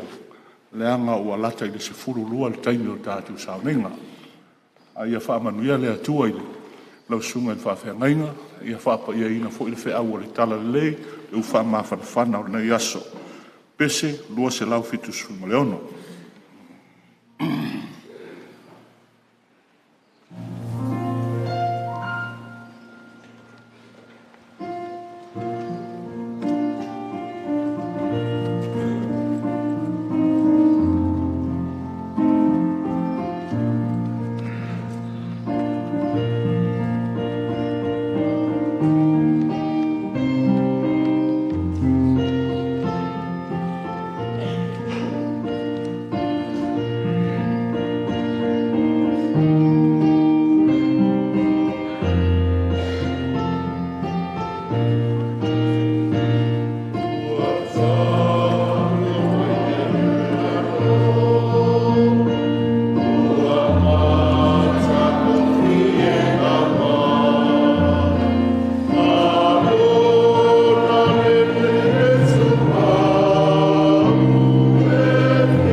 atu ai. Wa uma le sauninga nei. O la mātou sauni atu le nofuanga, e toi whaafo i atu ai lona tino i le ele. E peona e whai ai o ia. Mātou te talo, ina ia malutia la mātou malanga atu, o whaatau nuu isi, whai unga le nei sauninga, in fo i pelevi inga i lawa fio. O mātou te talo lea, e ale le suafo Iesu. Amene. E a whamahea, sauninga o tātou tamaa, i lona o li sanga tūmau i le Manukau Memorial Garden ma le whaala le tele tūtū lai a se i whaulu whafo atu le tino maliu o si o tātou tamā ia ma tātou wanga i loa ina nofuanga wa ato whaino.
I Faumuina Ulugia se o Faumuina Ulugia I na uvi I ngā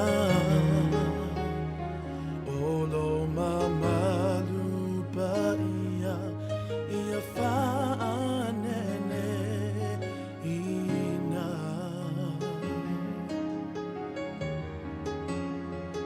Angelu maona langi Ke rupi maserafi Manu matai tasi Ia whaaloano e netua O mai tato tapuai I Faumuina Ulugia se o Faumuina Ulugia I la uvi I ngā Olo mamalu paia Ia whaanene ina Angelu mahaona langi Ke rupi maserafi Manu matai tasi Ia whaaloalo I le tua O mai tato tapuai Olo pale lea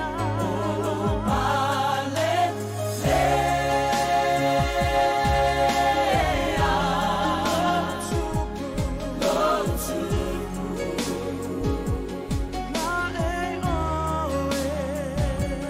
La e oe I le viina Ma le mamalu Olo pale lea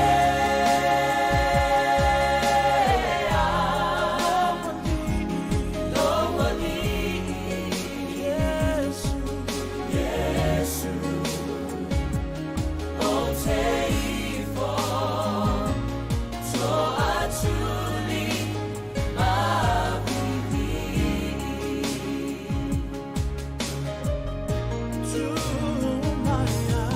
Tumayo ao Se o mulumuluina I o uloi matai Olo mamalu paia Ia whaanene ina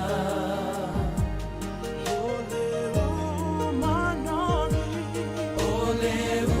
umanongi Whailea mataulanga O la uvinga O te ifo tapuai I laua tuai totasi Olo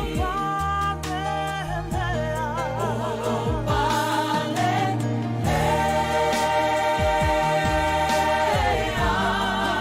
Lotupu La e oe I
Tau sele malanga Fataya imayo leanga Saili o se file mo E ainga ia mautu Wow ilone Wana o e tama Manue ilea o malepo Musemanu ia Telea so time elangonai le vai maletinga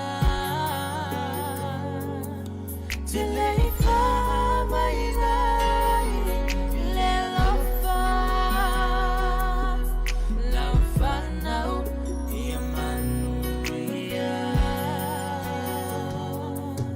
fa apetai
Pesolo mai maunga luluina mea uma tetele le ngongolo le sami o te fefe o tahuntai o elo atua le pule ilea le sami le fanua pesolo mai maunga lulu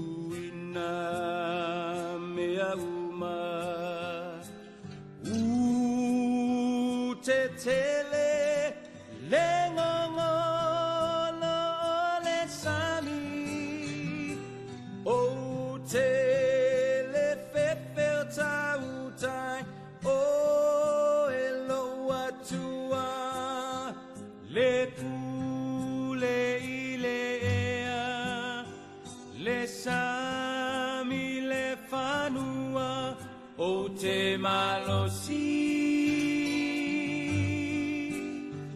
malu e pea tatalo fina upea ua maulo ulo toia o elo atua olo umana o te mawhai ai mea uma pele funga mai le vine le mati le olive fa umatia le la fuma moe le fanua tu maulo ufia fia ia o ele mawhai ona suia lo una ia oe o te malosi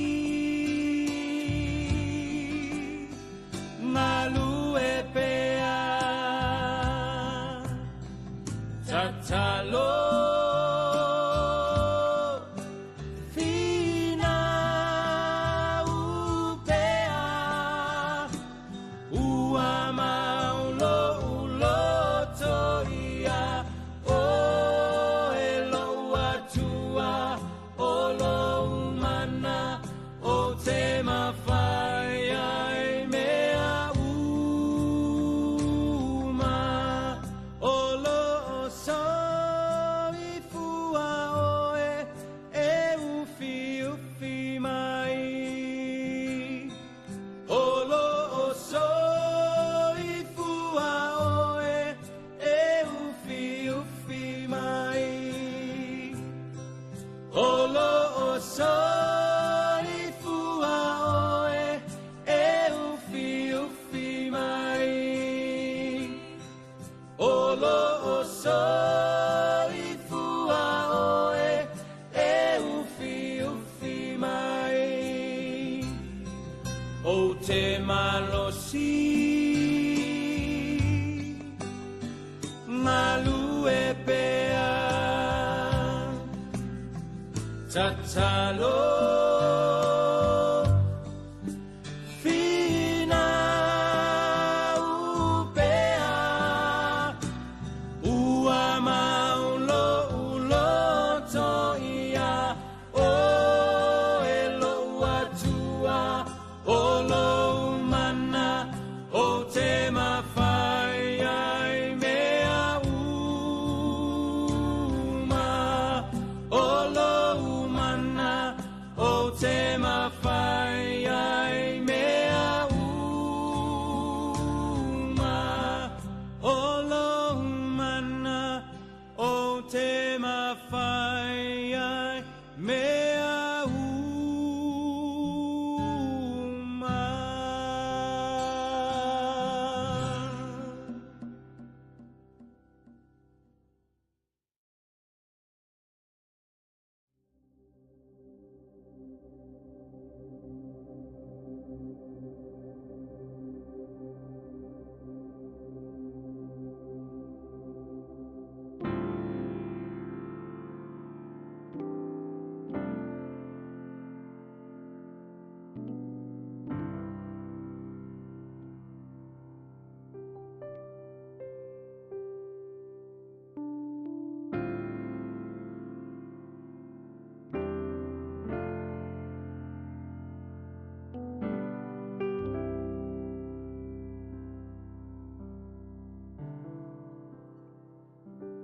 Never thought I'd see the day that the Lord called you to be there by his side.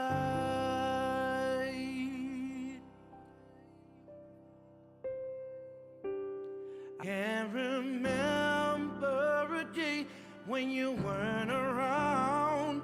You were always there.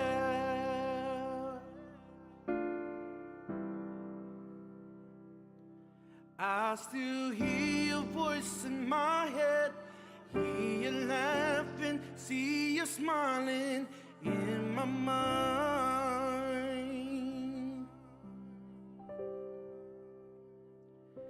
And if I had the chance again, I would tell you that I love you one last time.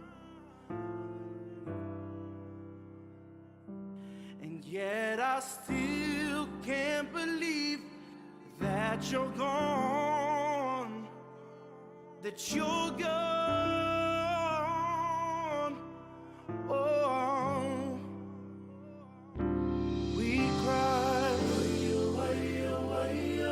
we cry, we cry,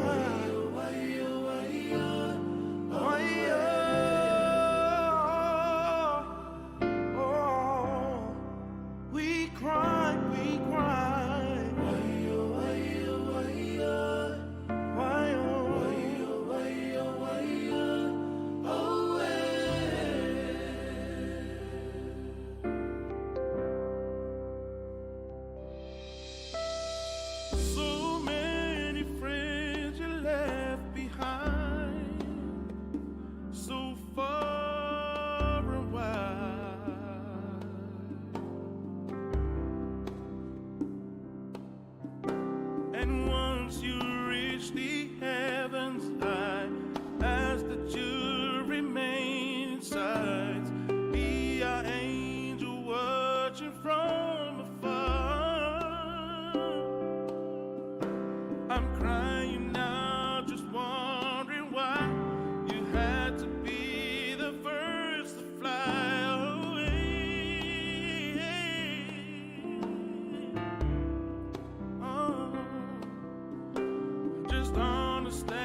sweet is the heavens. Leave all of your cares behind. How sweet is the heavens. There'll be no more tears to cry. There'll be no more tears to cry. And let's already find so far.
C'est le balance le poussa.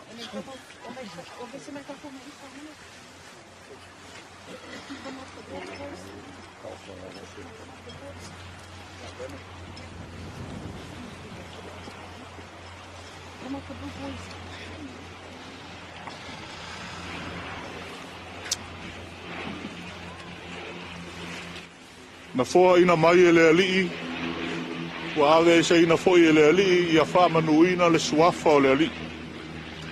Le o tie, o fea o iailo manu malo. Le o tie, o fea o iailo tui. Aua e te fefe, o a o le mua ma le muli, o le ola nei lava, sa o oti, whauta foi, o te ola lava e whaavavau lava. O ia te au foi ki o le oti, ma se oli.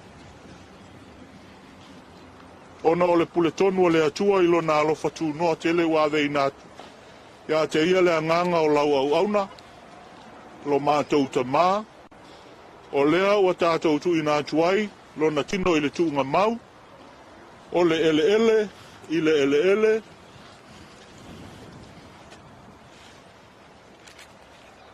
o le lefu i le lefu, ma le efu i le efu. Tātou te talitonu ma le matua wha moe, i le toe tu i le ola e whaavavau o no tātou ali o Jesu Keriso. O le na te liua o tātou nei tino wa le anga. Ina ia whaia e whaatatau i lona tino mātangofie, e tusa male mana, na te mawhaia o na whaatoi lalo i na aio mea umalawa ia te ia lava. Le Keriso e, o le tupu mamalu, o le alo e whaavavau, o le tamaa. Na e manu malo i le ti ngā le oti, o na whaava no aina lea e o le malo le langi, mō tangata whātua o malawa. Amu ia e uoti, o e uoti o i lea li, e a mata i nei o na pō, o lea lava o whetalai mai ai lea nganga, ina i lātou malo lo i a lātou ngā luenga ti ngā, au a foi o a lātou ngā luenga, e muli ia te i lātou. O ana au na foi lātou te au na ia te ia, lātou te wawa i atu foi o na whafonga, e iai foi o lātou muaulu, lona suafa. Tātou pe pese, i le pese wha mawai eile au Kerisiano. So e tofa ina o.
te talo.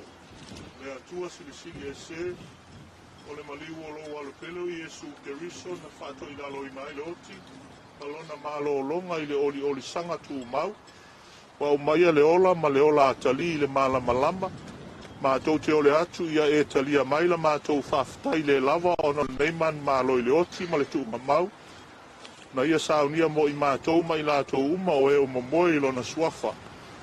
Ia e tāwhia i mātou i le mawhtanga whāwau whātasi mai lātou uma o e o loo si o mia, lau a fio i le lang. Ina ia whātasi ai i mātou mai o le toe tū, ma le ola, o leo loo soi fuapea, ma o loo pule au au whātasi, ma lau a fio ma le anganga pa ia. O le atua te o tasi e whāwawau e le aise ngā taanga. Amen. O le file mu fo i mai le atua o lo sili lawa i mea umai manatu ai. E leo ina yo o tau loto a toa mo o tau mawhau. I le poto ma le alofa o le atua. Balona alo Yesu ke risol tātou ali. I le manuia o le atua le tamaa, ma le alo, ma le anganga pa ia.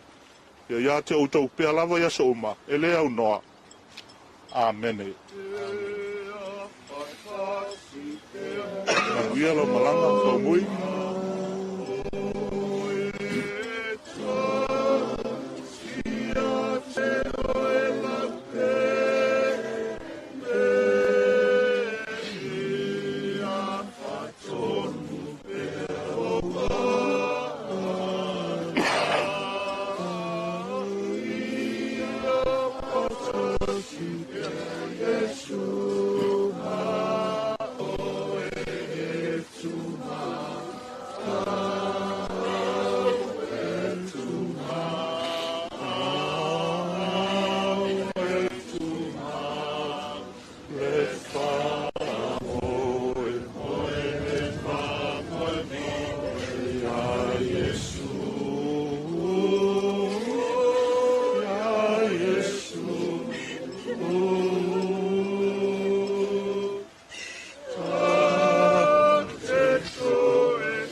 Mapotule, sungale awa o le fionga ya Faumuina Ulugia, me fitua tai lona nofu anga mau le ola i whamamau. O mou atu foi ono fōlinga sa vaia, i le lalo langinei a o soifua o ia. E tai, o le iunga lea ma le soifua o le tangata, e le tu mau le lalo langinei. A vea le leo e whai mafonga tau mamoli al whai o aigana lua, a mai te foi o le tinai a Elis ma le whanau whamau. O le atu le ranga whaftai lau sunga le taitai lau sunga le maa. A mai te foi lo wawa lau soatau le sunga le whawhenai ngai a wilamu. O le sauninga whai o le sunga le awa so soani. Ma tautala e whai pere ma watele lau sunga le taitai ma lau soa. E wale au ma le ngā luenga. Ia ma taute, le awa ma le whaloalo. Ma lau tuai lau sunga le taitai ma le sunga le Pai fiau ia biliamu, ma se foi o Samoa poto sunga i toina malolo, lau fai ngā luenga fai fiau tutofi so se fatu fai taulanga, ai mai se uo mai masali, ia nau aluatu le pol kalame, le mea e fai ue le tato wha moe moe, wasi tali ngā sua ma se tau mafutanga, ia ma wha umai fo i upo le le yaso, wale tu malo le fionga ia Faumuina le sunga le wao, le talainga ia Ulugia, o le walau le ma le nganga wha loalo, o le metatisi ho le alfai tele si la fia sao atua i le poteli i la wala le ai ia e tamatau le pamu na e tamatau e tai le metatisi ho le la fai le tanga sua mal tanga ia malanga fa lo lava le pai o le Samoa poto le mai malaso ia wale to tangi male to yaso le suma le lia wa so swani ia Malama i foi o tafa i lau o palaki ma lau o saina na ngai fei kaina ko ai ngai jau ngangu fai langa la ngangu e mal falalo faktai ka fa ka ko le o i fo to gauni na ba lo le papa o ni sa le o era fai o ai fai mo fonga ka mo fai o na fai nga le por folo mo la tu pa pe foia dato te ma pensione ma lo malo le te fasini sa ma tu fam kalanga o le wai fitalai fai ai masui o ai ngai rua o la tātou whakena na whai, o la tātou whai whale. O la se tai mo ke muli mai, whai se tātou kamtalanga, o tala lema na ngā whararo, manuia tātou osi. Ya, o whailo whonga whai mapunga tau mole o sunga le taitai, mani soi o whai o lau whai ngaluenga sa mo poto, ya tātou whai a petalai le vai ngolaso. Ladies and gentlemen, and not so speaking, our Lord be doing over there, a Methodist church over there, straight up here, right to the gas station and mobile, that you see the building over there. We have a lunch over there. It's a free lunch, not anything to buy the lunch.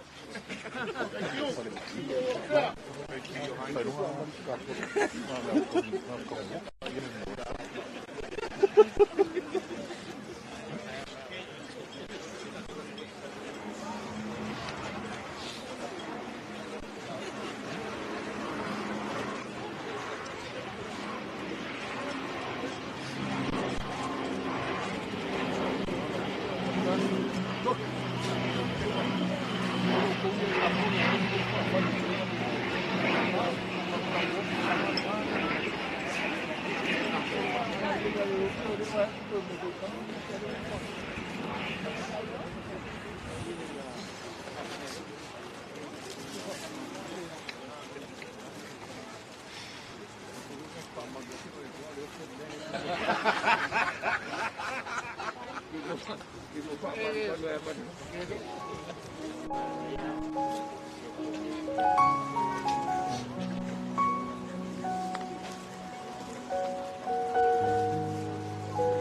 Kia.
I wish she was here. Look at this beautiful, beautiful place.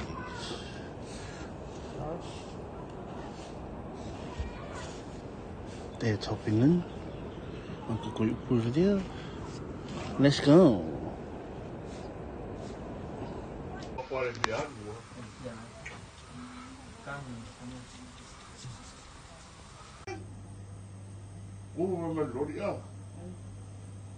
Lo ponen siempre mismo la vaina.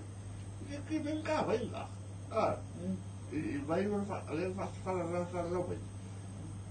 Al medio de la sí, lo loco.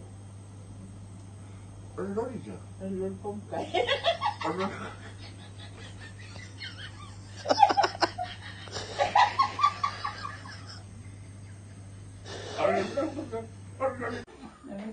Kaya na iba nga medyo sulo pa kawin may pakulewo po kaya nila. To you. Play. Play. Good. Saya. What's your name? Isaiah. Stinky Bam. Isaiah.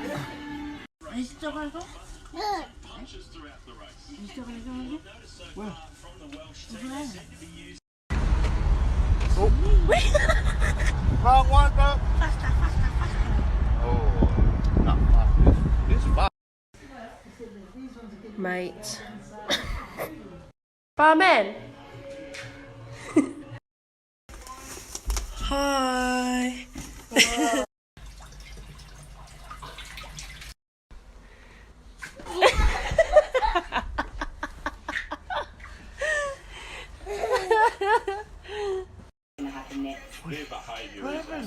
Suki Baba. What'd you say, boy? You better walk off that belly, bro. So it's my dad's birthday, and look at him. The man's cleaning. With his little helper. And then that salsa, and then that squeeze of lime, it just all comes together.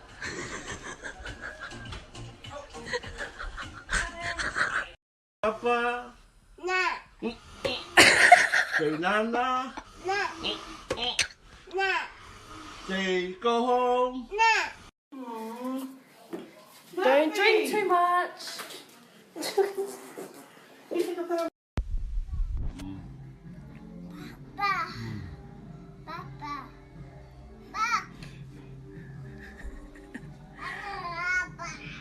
What are you doing to Papa stuff?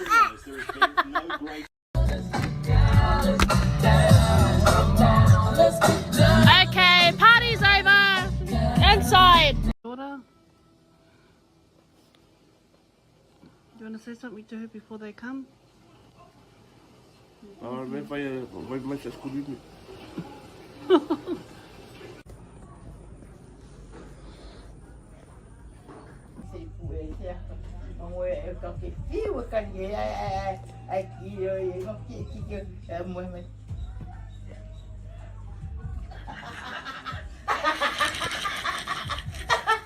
Ai kìa rồi. Nó quen cũng quen mà. Nó quen cũng sao học đó. Nó học tiếp. Ai cái đó vậy? Ô sao ăn luôn mà gì? Vậy rồi. Ai ơi, lao lên kìa. So me and Dad gonna have a sleep. Dit dan in de valle. House over here. Oh, pa ia me ngai. A vesi de pa ia ja. Pa ia de kua e ongu kai au me so. Ah. E na kara nga pa ia ma manu kai. Ko pa ia rasi no vai. Anu mama ai tua. Ko ngiri si ku ko ngiri ka ore amo me. Ia. Anu ska ma fai. Ia, e ga ia de umari. Oi. Ko suara oi. Ulu voy a saber, ¿vale? Ai manu. Ay, maluco. Me voy a me la suena de pilla. Sabun, sabun. Cháu nghe phụ Phía ôi anh phải nhau rồi không phải phải em mà sorry nhé.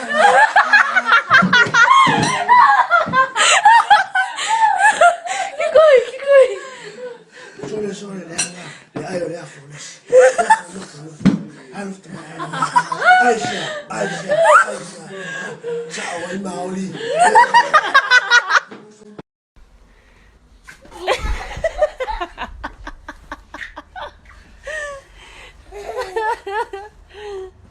Papa. Nah. Say Nana. Nah. Nah. Say go home. Nah. Barman. Saya. What's your name? Isaiah.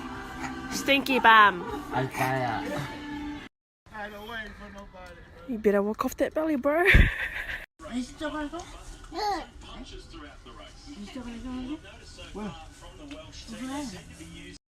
then that salsa, and then that squeeze of lime, it just all comes together.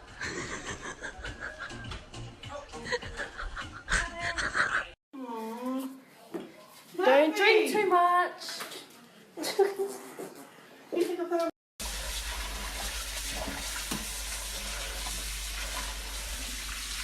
Murray. You're no such word to compare food. Mate.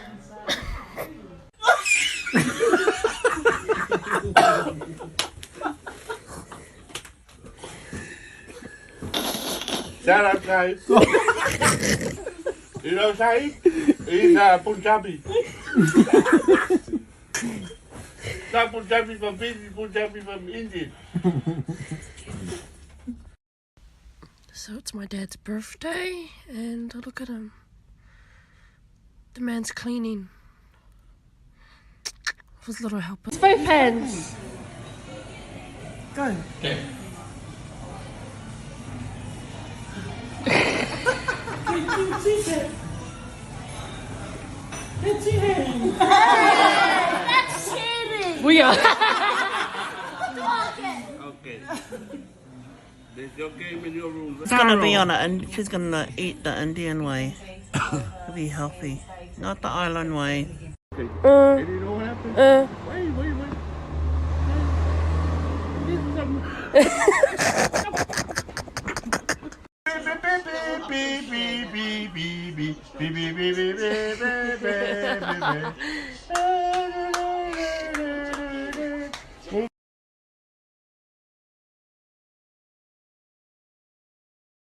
Okay.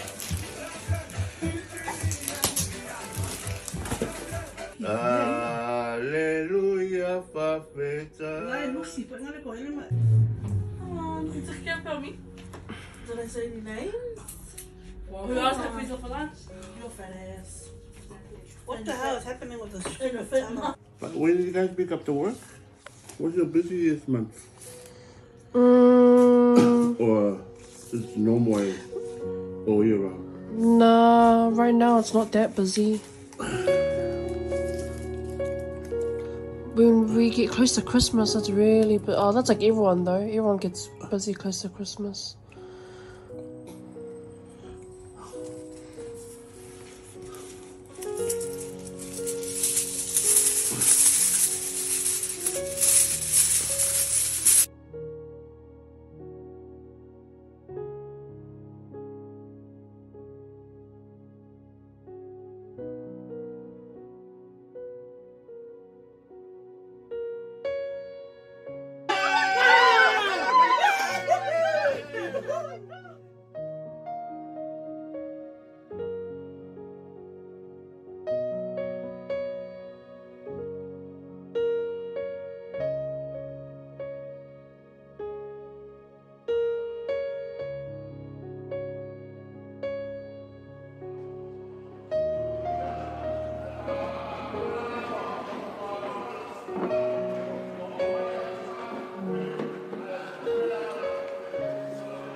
mafamaleu Yesu. Amen.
Fire.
T-shirt like kua yo, iko tua ya, like si mai kale luma.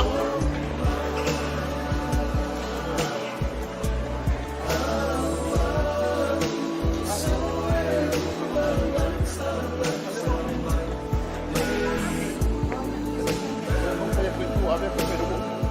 Ano ba do na mo na kita dia ko ro pare ko la ko.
A wale ku malo le fionga ya Faumuina po le Kalainga ya Ulugia.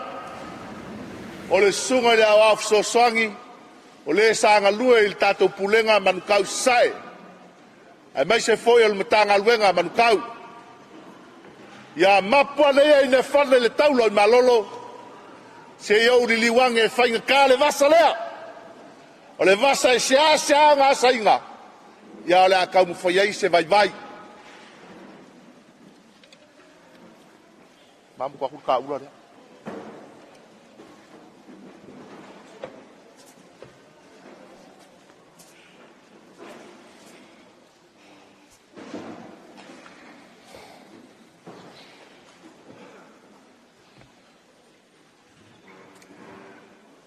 Sa kofu le sa miloloko. O le moanga sau pe maua se kaimange. Pe maua se aulo wale so. Sa wae le maunga malpai o le ainga lea. Pe maua se penina. Sa asai le ala mamao. Pe maua se oa. O le loloto o le maa matua. E iei ona la au te tele e o whanga iai manulele. E o whanga fo iai e ua fia maua se mapu i lona paolo. O le whale tele e tua iai le whale o. Aisha, o le awhionga, o le sunga pau, e a mai le whale tele a wale au tautua. A o foi ona. Ele lau a manu I luna le mafua. E whapena ona. A wasa tautai. Aisha. Ina ia tuli le atu le mea lo. Manu ai le mafua. A wale wha moe. Ia maua se mea. Ia lala oa le liu o le saa. Malatu le nei aso ma le nei tai au. O le aso le fia. O le aso le tau mawai. Ai peita. Wa lofat. Wa whaanga ngase le taitai o le sauninga. Pa ia o le au whainga luenga.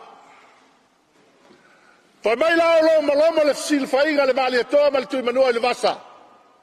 Na malele ai whaitolo tau. Sau ina e alu se e te tala tapu o sa alu whanua. O lau le alu lai tala tapu o sa alu whanua. O tapu o masani. Wa ilo foi tapu o Samoa. A inga taua ana. Tu atua whanoflofo. Whatamu soalei. Pule ono I salafai. Whapena. Pau ala me o ai sautala. O paia. O le afionga ia Faumuina. Kalainga ya Ulugia.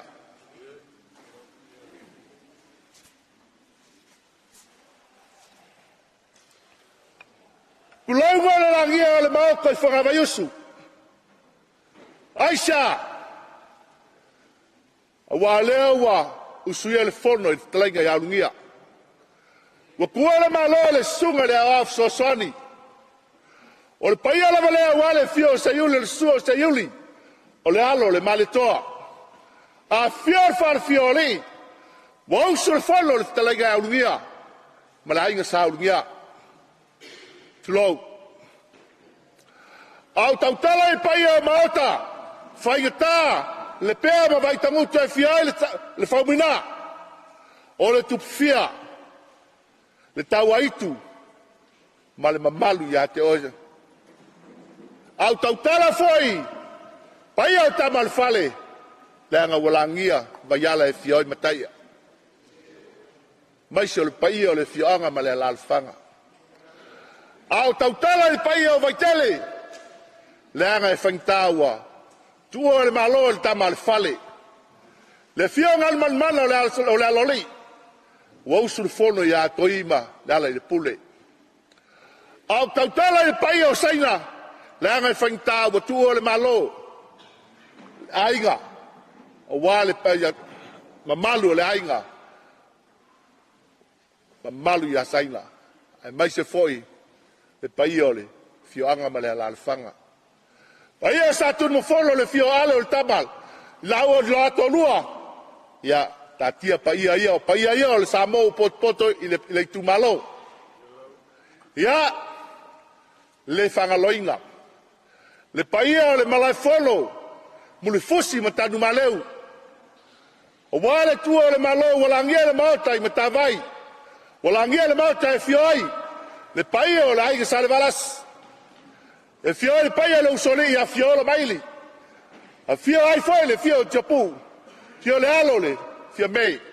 Wa usu le fono le fale fao sa le panga, ma le fale atua. Da nale foi le fio mei, o le sa fapitus ngata malagi sa si ngata. Le li mau fale polu wa usu le fono, ile mamalu o le fale atua. Tulou. E le whangaloina, le langia le maota I faltoi, le malai fono I faltoi. Le walangia le maota I vini, e fioi paia sa mo le oi. Fioi l'altaia il tlainga e asiata malai sa asita. A mai se foi, le wausu le fono, le mamalu le alataua. Ai ale paia I, wale fio fui ma le malama. Le fio tusani, wausu le fono le ati alifa inga, tulou.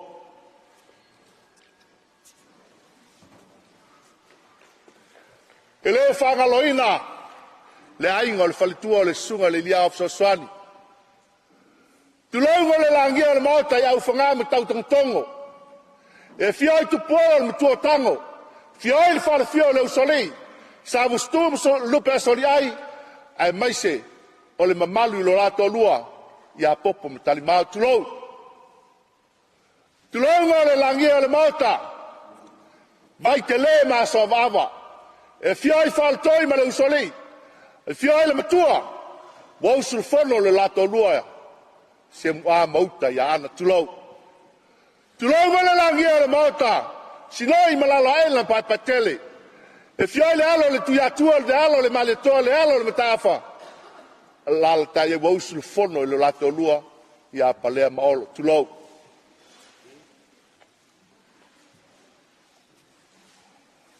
Tulou le langia le maota I talai misi tau whangapapa.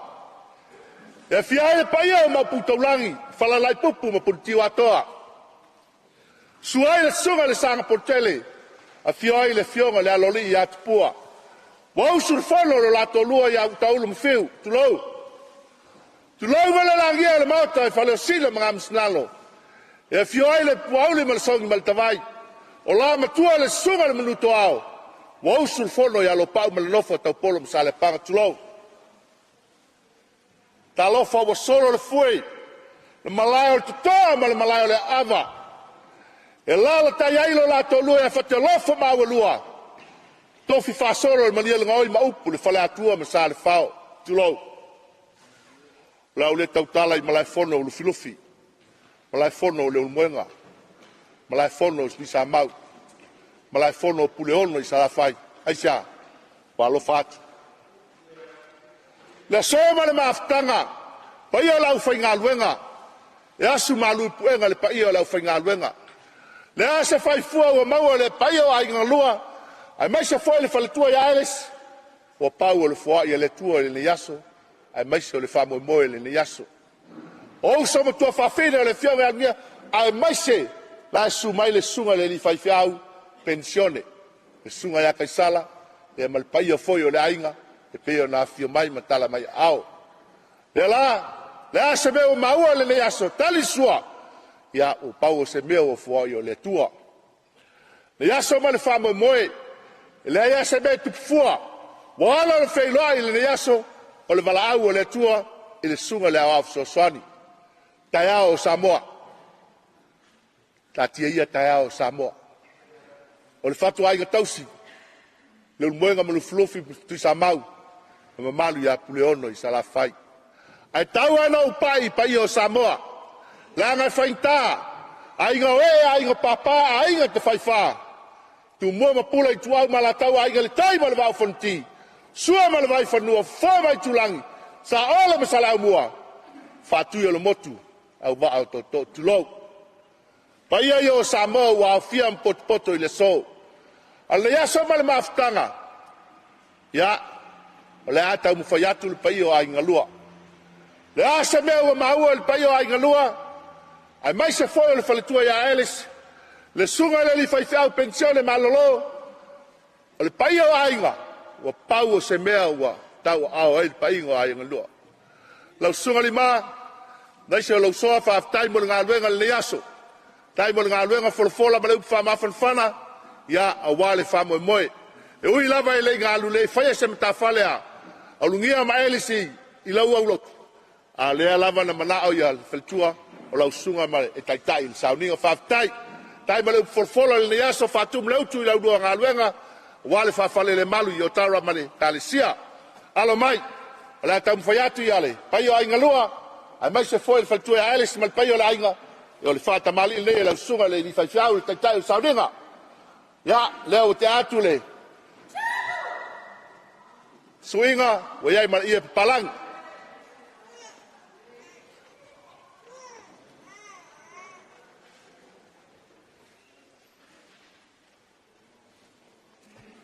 ya tu le favela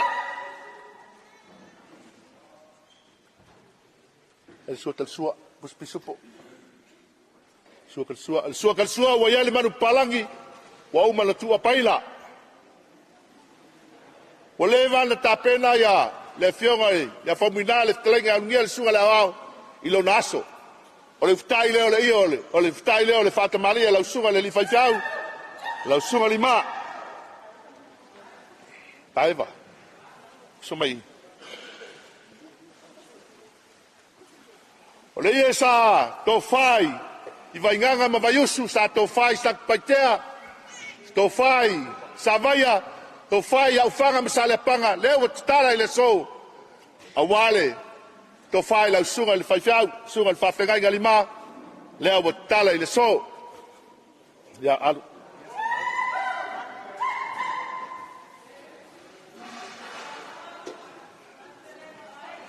el pase si ya dua.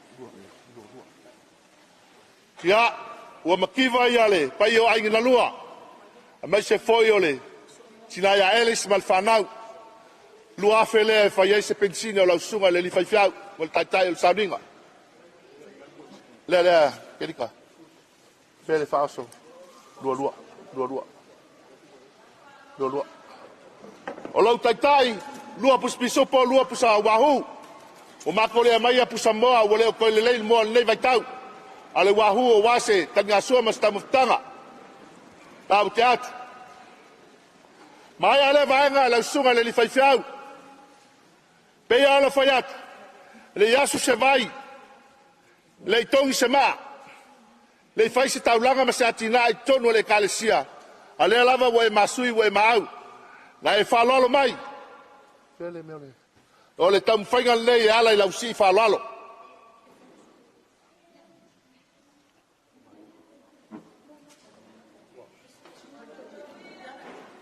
Le ia kua. Pe ia kua kama ie, ngā. Se le ai. O le si e maa whala i le. Whalongo le mele whai aku. Whalongo le mele whai aku i. Na e whalalo. Ya wale, tu malo le sunga li lia of soswan.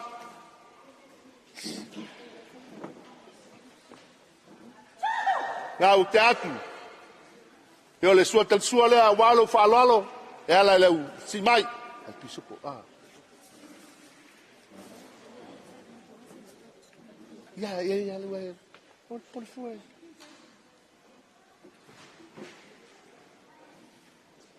Ya o le tofale la sunga le li fai fiau.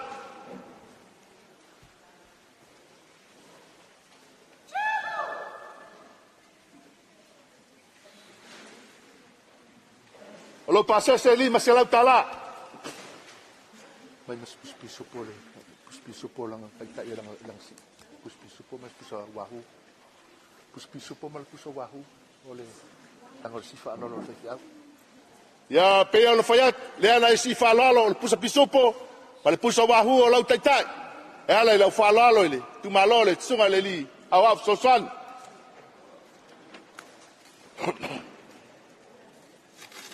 Ese i o sua leu. Ese i o sua leu. Oi, ma fala, ia lan, ia lan melga. No. O sua leu loku. Au loku o tara. Ia lenga meni kai ao. Sua leu loku. Lau sunga le li fai fiau. Faftai mo le fisosoani ma le tumai o le tauau. Peo na maau ma masui le pai o le kalesia. O le ala kau mwhaiak. O le fata mali le pai o le kalesia ala i lau tau fisosoani.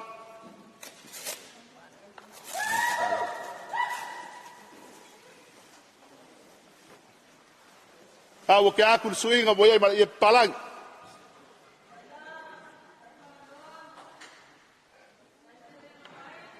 Tiunga ma pelenga o le tumalo le sunga le awao, le fionga e Faumuina, le inga ya Ulugia, e ui na le inga lulue, a sa fuafua e ngā lulue, a peita, ua balau le tua o tau fuafua. Le la ya, o le au teatu le sisu, le whamewela. O le sua tal sua, o iei le manu, no. O ele manu palangi o fali kupe tasi la fetala. Sauses. Falongo mai ifa mole. Le fa ke mo muai ale fa fia. O le tofale le pai o le kalesia. Pai ko fale kalesia.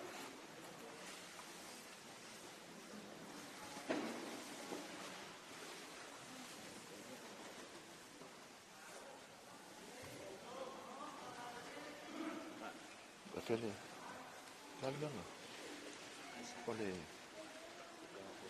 E ona e maau mai masui. O le lua fele o le pasese. Pai o le kalesia. Pai le spulpus spulpus wa. Wa spulpus spulpus. Alu spulpus spulpus mo. Spulpus mo. O le faoso le. Alo faoso. E ala i lau whaaloalo, sfulupus a wahu. Le wa tamu whaia ina ia whatea ale pai o le kalesia lau sunga le taitai, e ala i lau maau ma lau masui, a mei se foi se whaaloalo pai o a inglalua, e ala i tamu whainga ma le tau aonga i le pai o le usunga fono le sunga le talainga aungia pol tu malo le sunga le awao, e leu tamu whaia.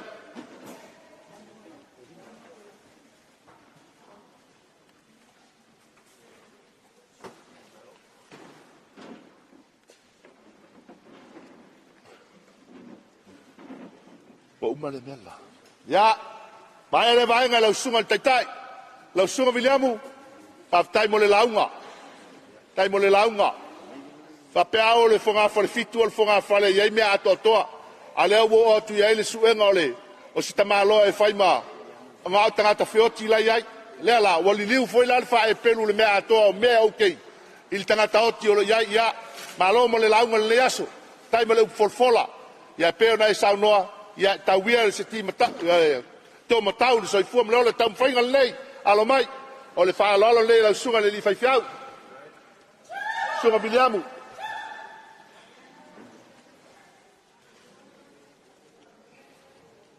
tau ke aku le palangi mal suinga ya tu le ama musa wa le fa bebela ta il pai al suka sual puspisupo. O lau sua karsua wa yale pusa pisupo, wa umauna tu apaila. Ufikai le iyo le malo.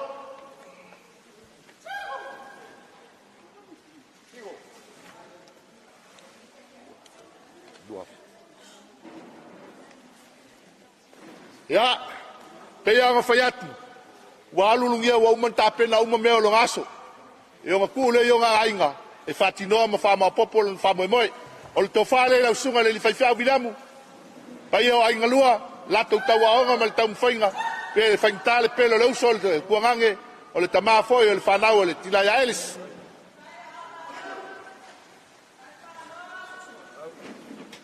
Sari, lele uma. O le teutusi le lau sunga le li faifia e vai lau, e tau nialo pasese la lo kalaiskeke, e lua afe tala.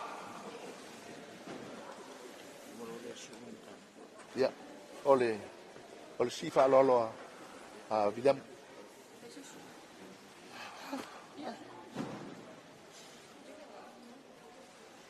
O sua nga le fai e se ia foi le. Tai William lo lo fa mo lo wanga le. La ngale foi wa. O tala lo nga fai i le ia ungia po le fionga ya Faumuina. Si alo fasino nas fas o se fa nau fasino le. Ia la e fa lo foi. Ia la tam foi atu ia le pai o la ainga. Ai o ainga la lua e ala le si fa lo.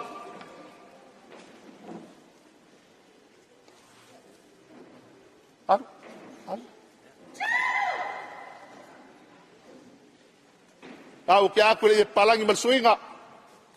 Ya alu male. Fa vela male ama musa.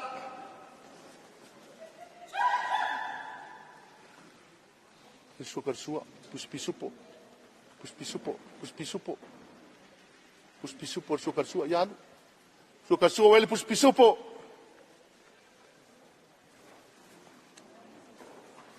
Ole to fale la sunga le li fai fiau. E ala i lau sosani. O ngisi mea o lo mahau ma lo masui e ala i tonga pena e mes foi o le seleng. Ia leo wawanga li mai. Se fasoa wa se pusa pisupo se kas. E wale aso le fionga ya lungia. E fionga ya Faumuina. Talenga ya lungia. Ia malo pasa se lima se lau tala. Aile, mai kai ka. Pus pisupo mal pusa wahu. Dua.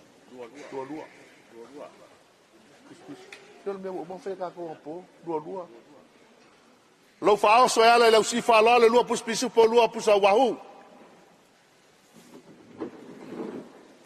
Tabuka. Ya o po le atulo. A malu fale malu fafo. O le sauninga le fa le ainga le sunga le lia wao. Ya na saunia mata pena le fa fenga nga tonai. Sunga ya kamuta. Itai. Ya olai na alu e kuri le lokamai. Ya ule awai le so. Ya elem fai foi tua i lalo le paio ainga lua. Le anga le fafenga inga saenga ma la inga sa saena. Lua ftasanga le alu fotino tuitea.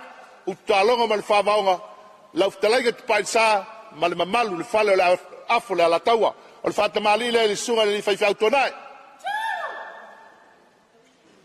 Al fa ko nga ka ifo i ka kia nga ya. Wele suinga wele palang. E wai malama msal fa vela.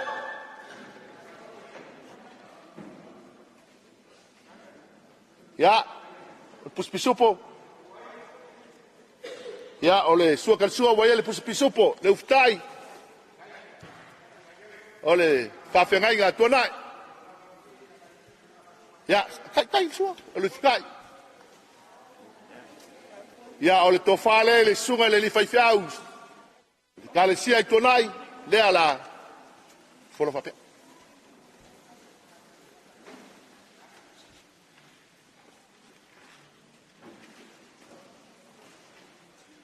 Ya, pe foi mai kwai.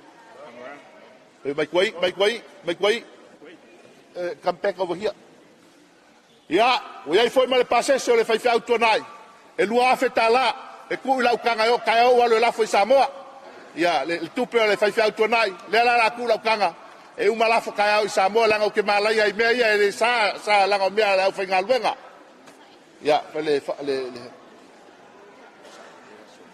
ya la sunga o sai o va ele ngalo le tatu maftanga e peke malama peke le silfia la fa Samoa.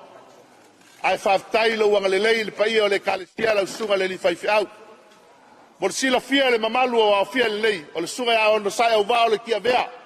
Long kama au vea ma fai fiau le kalesia angel kana. O lo tausia le lafu mamoi ange i papa toitoi. Ya la tam faiatu la ngenei o le fata mali le la sunga le li fai fiau. Sunga o sai o va.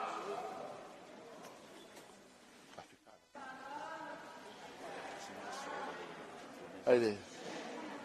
La.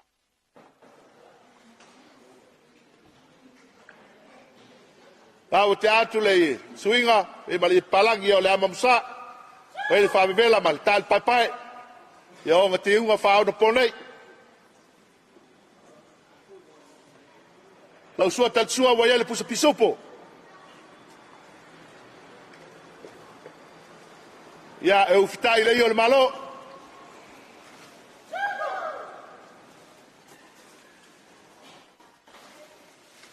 O le kofa le lau sunga le piau.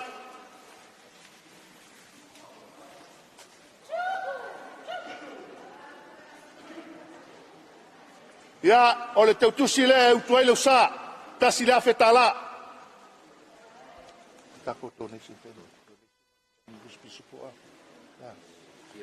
Yeah.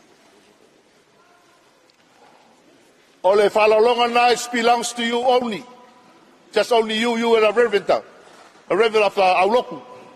Yeah, whaftaimo ole whawanoa ole Paul man falsa a seta le kalesia e peo na mātou whangaina le tumalo. E lea la. Yeah, o te iloa le na e saunoa e whaipua. Yeah, e peitai. O talanoa pai o ainga lua. Tinaya Ellis. O le donation le mo le kalesia $2,000. Lua afe talai tuatu i o au mo le kalesia. Ya, wa ia pusa piso po 5 pusa piso po 5 pusa wahu. Ya, wale pai o le kalesia.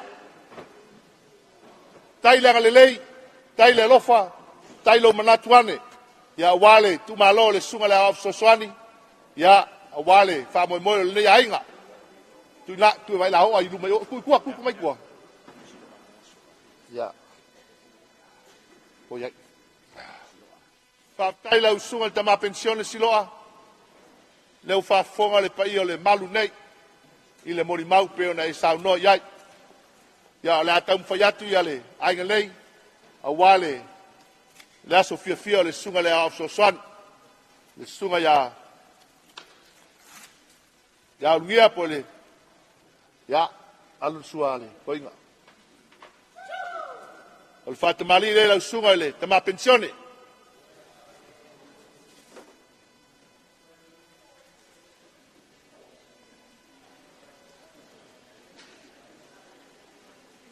Au ke aku suinga mala palangi o waku le amamsa o le tal pai ma le famivela.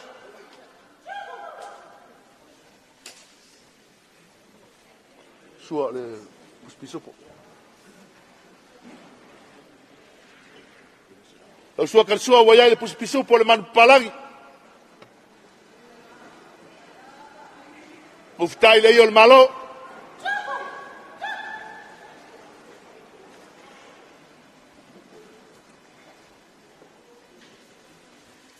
O le tofale la sunga il tamato ina pensione. Pele che cusia. Silo. Ya. Au sai le asitonga, wa se me alofa le sunga le lia wao. Yo le tusi lea, le me se la tala. Vai le langa fa lon ka. Ai langa le sikumani. Fianga konga silo nga mate. Ya, vai le me sua silo. Sua silo lang fa lolo. Lai fa lolo nei ma au nei ma tui. Lau sunga le tama pensione ma faltua. Le tionga le sunga le dia wow. Ya la tam fayatu pa yo ang lalua. Al fa lolo le lai tu le. Lau sunga le tama toina. Awale aso fia le. Le uso o le kuangange o le tama o le grandfather o le wo le le ainga. O le anu wa anu ko. O ia fai kala ngai anu ko. Te al falalo le ala il tauaonga la sunga il tamatoina. Tau te atu suinga. Wei mali e palang. Te atu le amamsa.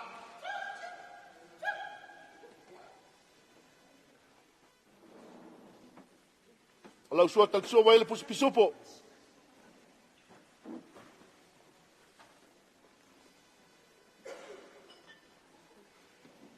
O le tofale lau sunga il toina e ala lau si falalo.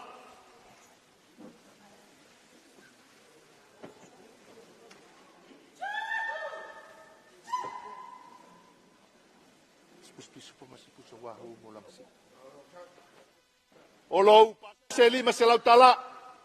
Pusa pisupo pusa wahu si e poinga. Te o lau taitai ala lau si falalo. Pusa pisupo ma le pusa wahu. Oi le sila rua. Kai sala. Ia, tātou wai male, sunga le li fai fiau. Mai Samoa, sunga ia kai sala. E nā o tau whafonga, o kakale Ulugia e lua ki ngā lua kama. Nā o tau whafonga iai, ia e lua tina lua kama, les foi e koru ki ngā koru kama. Meo le alofa i mātua. Aisa, le anga ana le alofa mātua i whanau. E le maua manuia e whanau ia. Ai peila a ngangu ia le matua. Pe kau a amu ia whanau. Pe o le vai ingal na ai ui lea. Ia, lau sunga kai sala whaftai lau tiri alual mai. Vasa e fia i Samoa. A lewa e tiri alual ona lea. Ona le aso. O se alo fasino na se atali. O se uso o se tuangane i leitu o le mana mea elis. O le taum whainga lea leitu o le kakuainga. Patamali le lau sunga le li whaifia au pensione mai Samoa. Ya tu le suinga ma ia palangi wa ia la mamsa.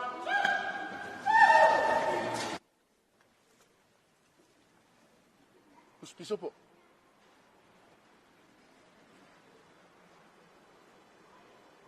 Alu puspisopo. O so kalsio wa puspisopo.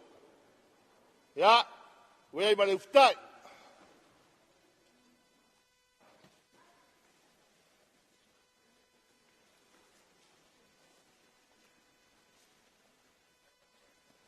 Wa ia malau tautusi. Alu le kofa. E fa pulori ko ngofori le.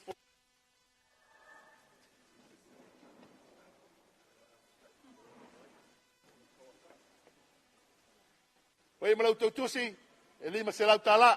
Lau sunga tamat pensione. Wa ora ide la. Oh, pingelo. Pele ia pingelo. Pele nga ku ave peka. Nga ku ave peka ya. Nga pingelo. Ya. Fai pesua, vale? Ya. Pinelo. O tau lau fai ngā luenga no fuainga. E sia mawingi mea ingai mea o whala belavi. Ya e whawhikai lau su mai male kala mai o au. Nā whaiwhi au tausi nuu ua. E maua manuia nei. Ia au kākou o au afsosoangi ma whaiwhi au no fuainga. Ia e kau make ale eke pe mau se mea. E peita. Le anga lena e su mai e whaingtalo uso ia Ulugia. Family Service. E le aso. Ma lo whawhitai la wai. E ui ala se vai o Alice man whanau sa au kou mafuka i wei mafu. Ia e le whangaloina lava. O wale whamoe moe sai foi o le. Le aso. La tam foi atu al whatamali le la sunga le li whaiwhiau. O ngā o pau au whaiwhiau o mai le aso Ulugia. Angau mga o aiuma whaiwhiau ge. Kofu mamar whakamari. Ia o le whatamali le sunga le li whaiwhiau no whainga. Tau ke aku le suinga o iai foi male. Ia. Avel puspisupo. Uftai le iol malo.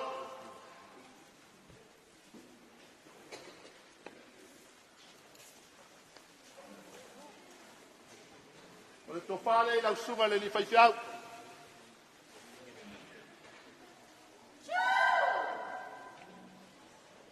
Avidi aku mamea ia e me se whailong whawelavi whai e whioi au whawelavi. O le tusi le lau sunga le li whaiwhiau e lima se lau tala.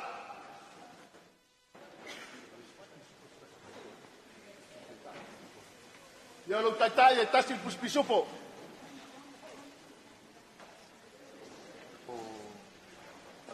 Malanga. Ai mo le awai le yaso.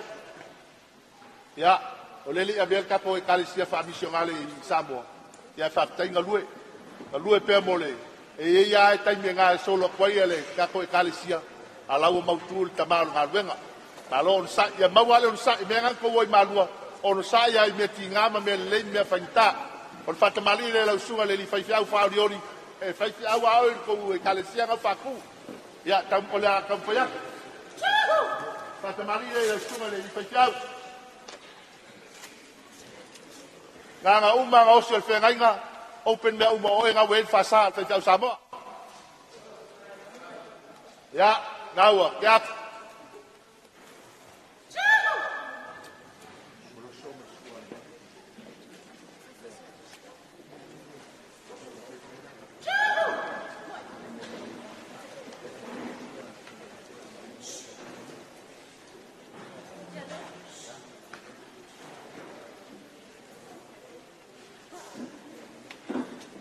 Ole te ya o ke le ka fa ya ko ke no pa ta mo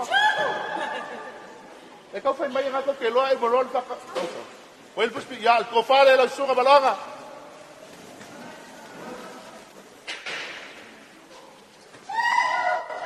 ya voy a ir malo tu se va a usar la fia feliz me será tala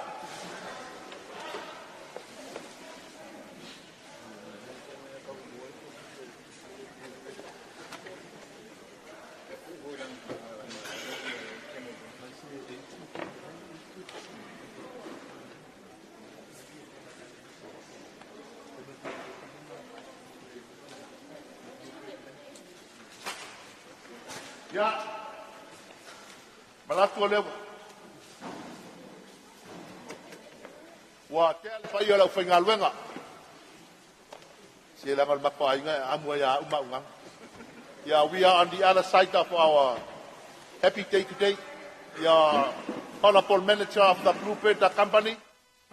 We are not forget you because I see you are crying every time when you come over because you miss him. You miss Ulugia.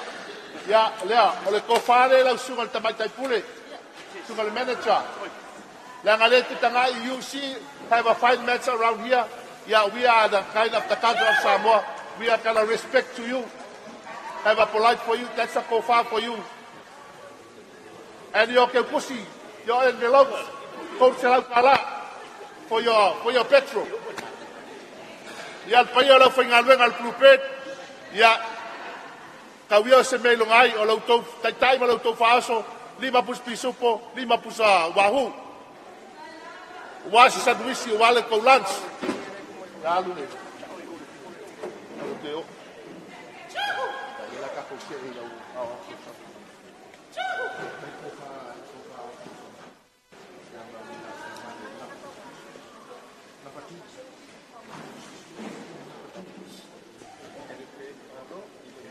Ya, mai ale mai nga. Kako fa solo mai pao, mako sosoni. Ya, la sunga mamea. Ya, la kam foyak se me alofa Ulugia. Ole tofale la sunga la sosoni o singia kako pulenga man tanga venga.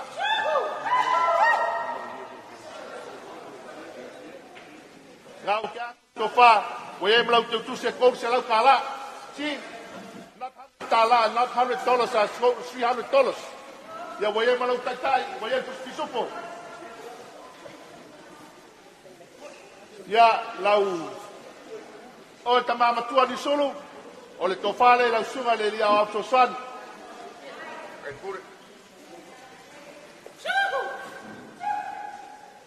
Ya malo tu si le puelo sa, ton se la tala, voy foi malo tatai, voy a pisupo. Le to ina tua le tamai la utara te banga ni solo o na ni solo ya ni solo nga te banga ya ole to fale la utara te banga le suma la ab ya voy a malo tu se to se la utara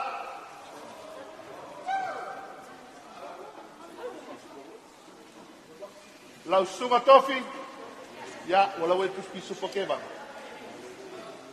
la sunga tofi ya olau wat ko fate o go fa o wange I lo nga se ma ya ola no sau tofi ole to fale la sunga le dia o son mo e mo to se to se la tala mo lo kai vai se to fa la wanai ya ele ma futa I ma le sunga la o son ya la wanai ale kau ke mafuta mal faltua la wanai o to fale ale le sunga la so sonia la wanai e malo to se tor se la tala ya we malo puspisopo ta ko mafuta mal sunga le fai la unga mai le kale se metisi manrewa la sunga tu mai ya lo tam fai atua ele tu ina foi la lo la sunga le fai la unga le kale se metisi o tasi ta to ya ke riso ya pekta ya o ma tu lo no fanga a le lava o te manatua ya o le tofale la sunga tu mai sunga le failaunga la tu mai tu o tu manu afa mo ya ave mal tus ya malau puspisopo ya e fai mataita mai le ngol malta foi la va sa moleoso lei leo laki fale lai te sua ki maleo son le yaso e se fai au te ua misia e leo i luma i o se si au so swani wauma ya malo maftai Ola tu le vai ngole fia fiu tatu yeli si u yeli fa moi pe o le fai atu le ase me wa ao el fai ai ngalua ia e mai se foi o le suga tama pensione mai Samoa o uso tu fa fine ole talenga ya lungia le fionga ya Faumuina ia o pau se me o ye se fai e mai se foi o tina ya Ellis ia male fanau ma tu tam fai le aso e fai se mesili a wale suga le af so swan le la le ase fai fu le ase me o maua ia fa mal luatu pai ole au fai ngaluenga ma Samoa poto ia fa mal luatu ya wa malatu foi fa lava lo mako toto ya maluia le fi ma le vai gola so ma tai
le so e leo se aso ma langa pile po se aso ma fa beka ai o le aso tai no inga mo le sunga le dia au lenga ya unia le ala le ka ko ma fu ko nge yas manga ku e le ku rai no mur pa io da fenga nga for le a manga ku sai siku pero sa ma ku fam kalanga ye so po roa sa ma ku kala ku sa mau ye a karapu pa ia maurunga o le songa ku mua mukule raso ko finangalo ye se si mo ka nge a fai le ai le la fai a msui la finangalo ka le el kala le mranga farol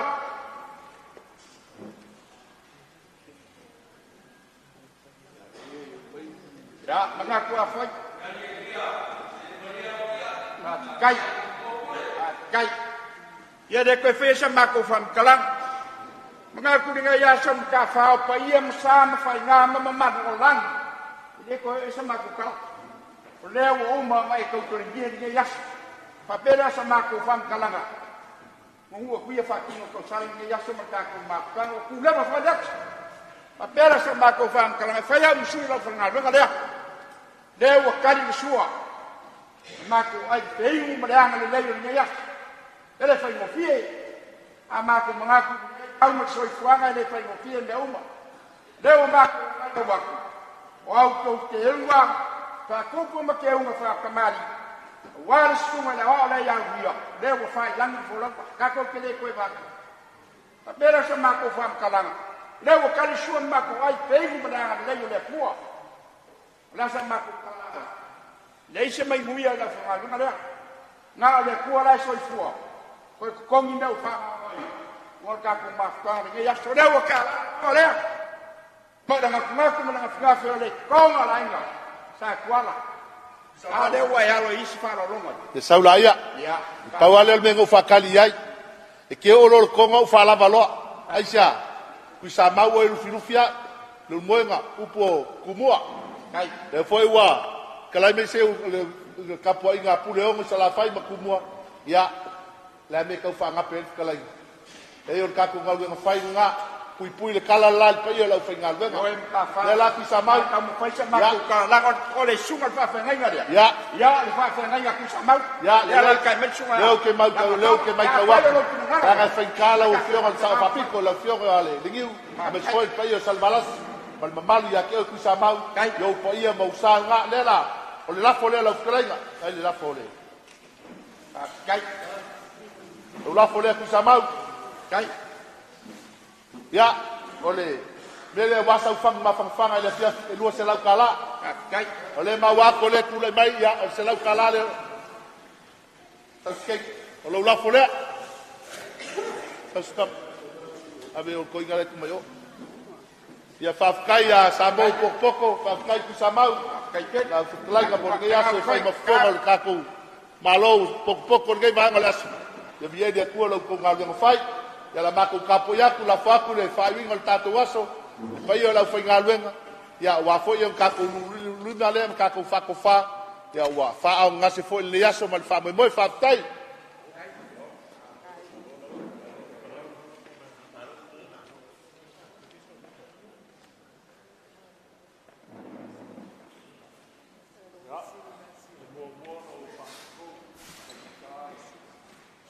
Vale, tama pensione a solo, ma per hot sungai, fa fe nga mai klaistete. Anga o leo lea o solituina le saufainga, ia ao. E pa hoi le mamalu le au fia nei. Ia, ma lo haftai ta fa. Lo fonga o faima, fonga fitalaio, pa io ainga na lua. E ale nei aso mal fa moe moe. Lea foi ua talai atu tia. Whai masui o au whai ngā luenga nei, tau whaalalanu le. Ma au malo tau wanga le lei. O ngā lea, ua e whaalava toi titi a whaamanui atu tia. E lei pa ua tu whaamanui anga, ua e whaalava mai. Ia, ai pei o na whitalai atu tia, whaafitai tele nei aso. Lea ua tali le sua i tamā pensione au whai ngā luenga nei, ka pēr foi le whai whiau o tausia e ka le sia inkang, ma le tamaita i pule o le Bluebird. Wa e wha e le tai, wa ngangau le vao, wa la loo mai le langi, lea ua tali ei le sua. Wha whitai lo tau maau, ma lo tau wanga le lei. Lea foi ua o tau wha alo alo. A wale leusu ngā whono, te lai ngai au ngia. A o le tuu o le malo, le whionga ia Faumuina, po le sunga i le awa o Soswani. Ua maua lunga au tau teu whātupu, teu whātamali, whāwhetai tele. O le upu e whai i le tū a leo sa vai. Ea, ua inu malie ma tofu malemo le tanga loa opo malona whale se lau, i lau whaaloalo. O malie le papa i ngalangala, o malia le papa o le whaatolo ngā tama whawhetai. Whawhetai pe lenga o tu ua le malo ma leo su ngā whono. Ia, me la lele i o il tala tia. Ia whaamanuia tele le atua. O a mea ua whaamangao ine le nei aso, ia tau i sautu alasi. E le atua o manuia. Tātou whaia mea, ona o le atua. E le whaia mo se vi inga o se tangata po se ainga. A ua whai ina ia vi ai le atua whawhetai. Whawhetai tele, whaamanuia tele le atua. Ia, maua lau whinangalo. Ia maua pēr lau launga am tā wha, tau si ere ka le sia. Ia, manuia pa i o ainga, wha pēr foile, e ua tātou mol mauina, le wha mol nei aso. Ai tātou te talo pēr, ina ia tawhi mala, le whainga malanga Ulugia, po le whionga ia Faumuina. Moson no whaanga i le langi. Tātou umai whioti. Ioi. Masalo pē tātou tā pēr nei oti seis. Ia, o leo langa e whapena. E lea ia se si o la whau pēr. Lea anga o le oti. O le si lea vaenga na whai ele tangata. Ma le tali tonunga o le oti. O le whaita toa tātou te oa i le langi. Ie wha maoni. Ie wha maoni. A o ele wha maoni. Ia o le whaita toa le alo i le afi.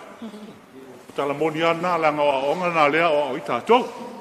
Ia, ia tātou ua o meile langi. Awana i oso se si le afi.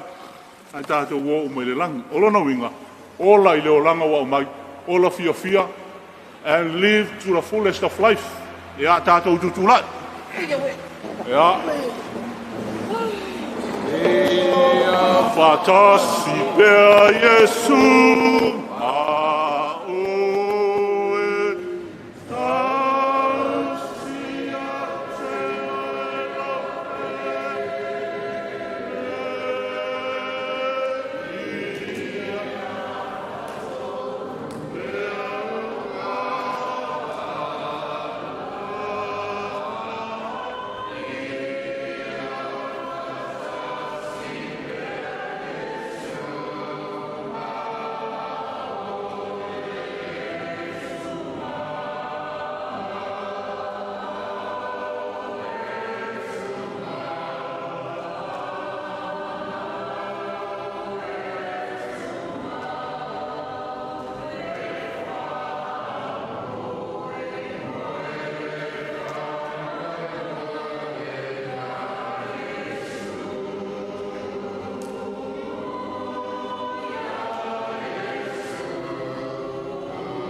whaafetai alo wanga le lei.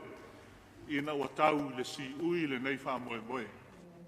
O mea ua le lei ma anto atoa, si I atu e whai ma tau langa I laua fio, ma vi I ailo suafa. O ani wha le tonu, wha mangalo mai lava o I mātou o tangata, e ei lava me au I eilo mātou mālosi. Ai mātou te talo, ia wha manuia ia Alice ma le nofo alo, wha pea pa ia o aingana lua, o tusa o le maa au o le nei aso. A wā ua mātou a ai ma wheimu, ua māli lie. Ua wha alo alo foi, ua tōtō te tele. Ia wha manuia tele I pa ia o ainga, ia mātou tā ape I lo manuia, ma tuli tuli loa I mātou I lo file mu. Ua lata mai le pō, ua malu foi, ua lata foi teimi mātou te tā oto ai ma moe ma malolo. Ia wha ape nā lava ona tuli tuli loa lo mātou wala. Ai wha. Pito pela mātou te talo, ina ia e tāwhi mala, le whai ngā malanga la mātou ta mā, ua ngā I atu I laua fiolo nā nganga. Fo I lava lona tino I le palapala, I le mea na whausi ai le tangata. Tuli tuli loa I mātou I lo manuia, I aso uma o lo mātou wola. Tu mai mau I mātou lo file mu, ma lo wanga le lei, ma le lofa tu noa laua fio. Ia I mātou nei, ma lunga o lau whanau I le lalolangi. Nei ma se iau I le whaavavau lava. Amen. Ja. Mai ni whaamanuia o nei aso. Hip! Hip, hip! E whaamanuia mo le maa ainga hip! Ja, ma se tasi mo le pitalainga am tā wha hip! Ja, e maa ia o kua, koe kia ma ki ka wha. Tung fia.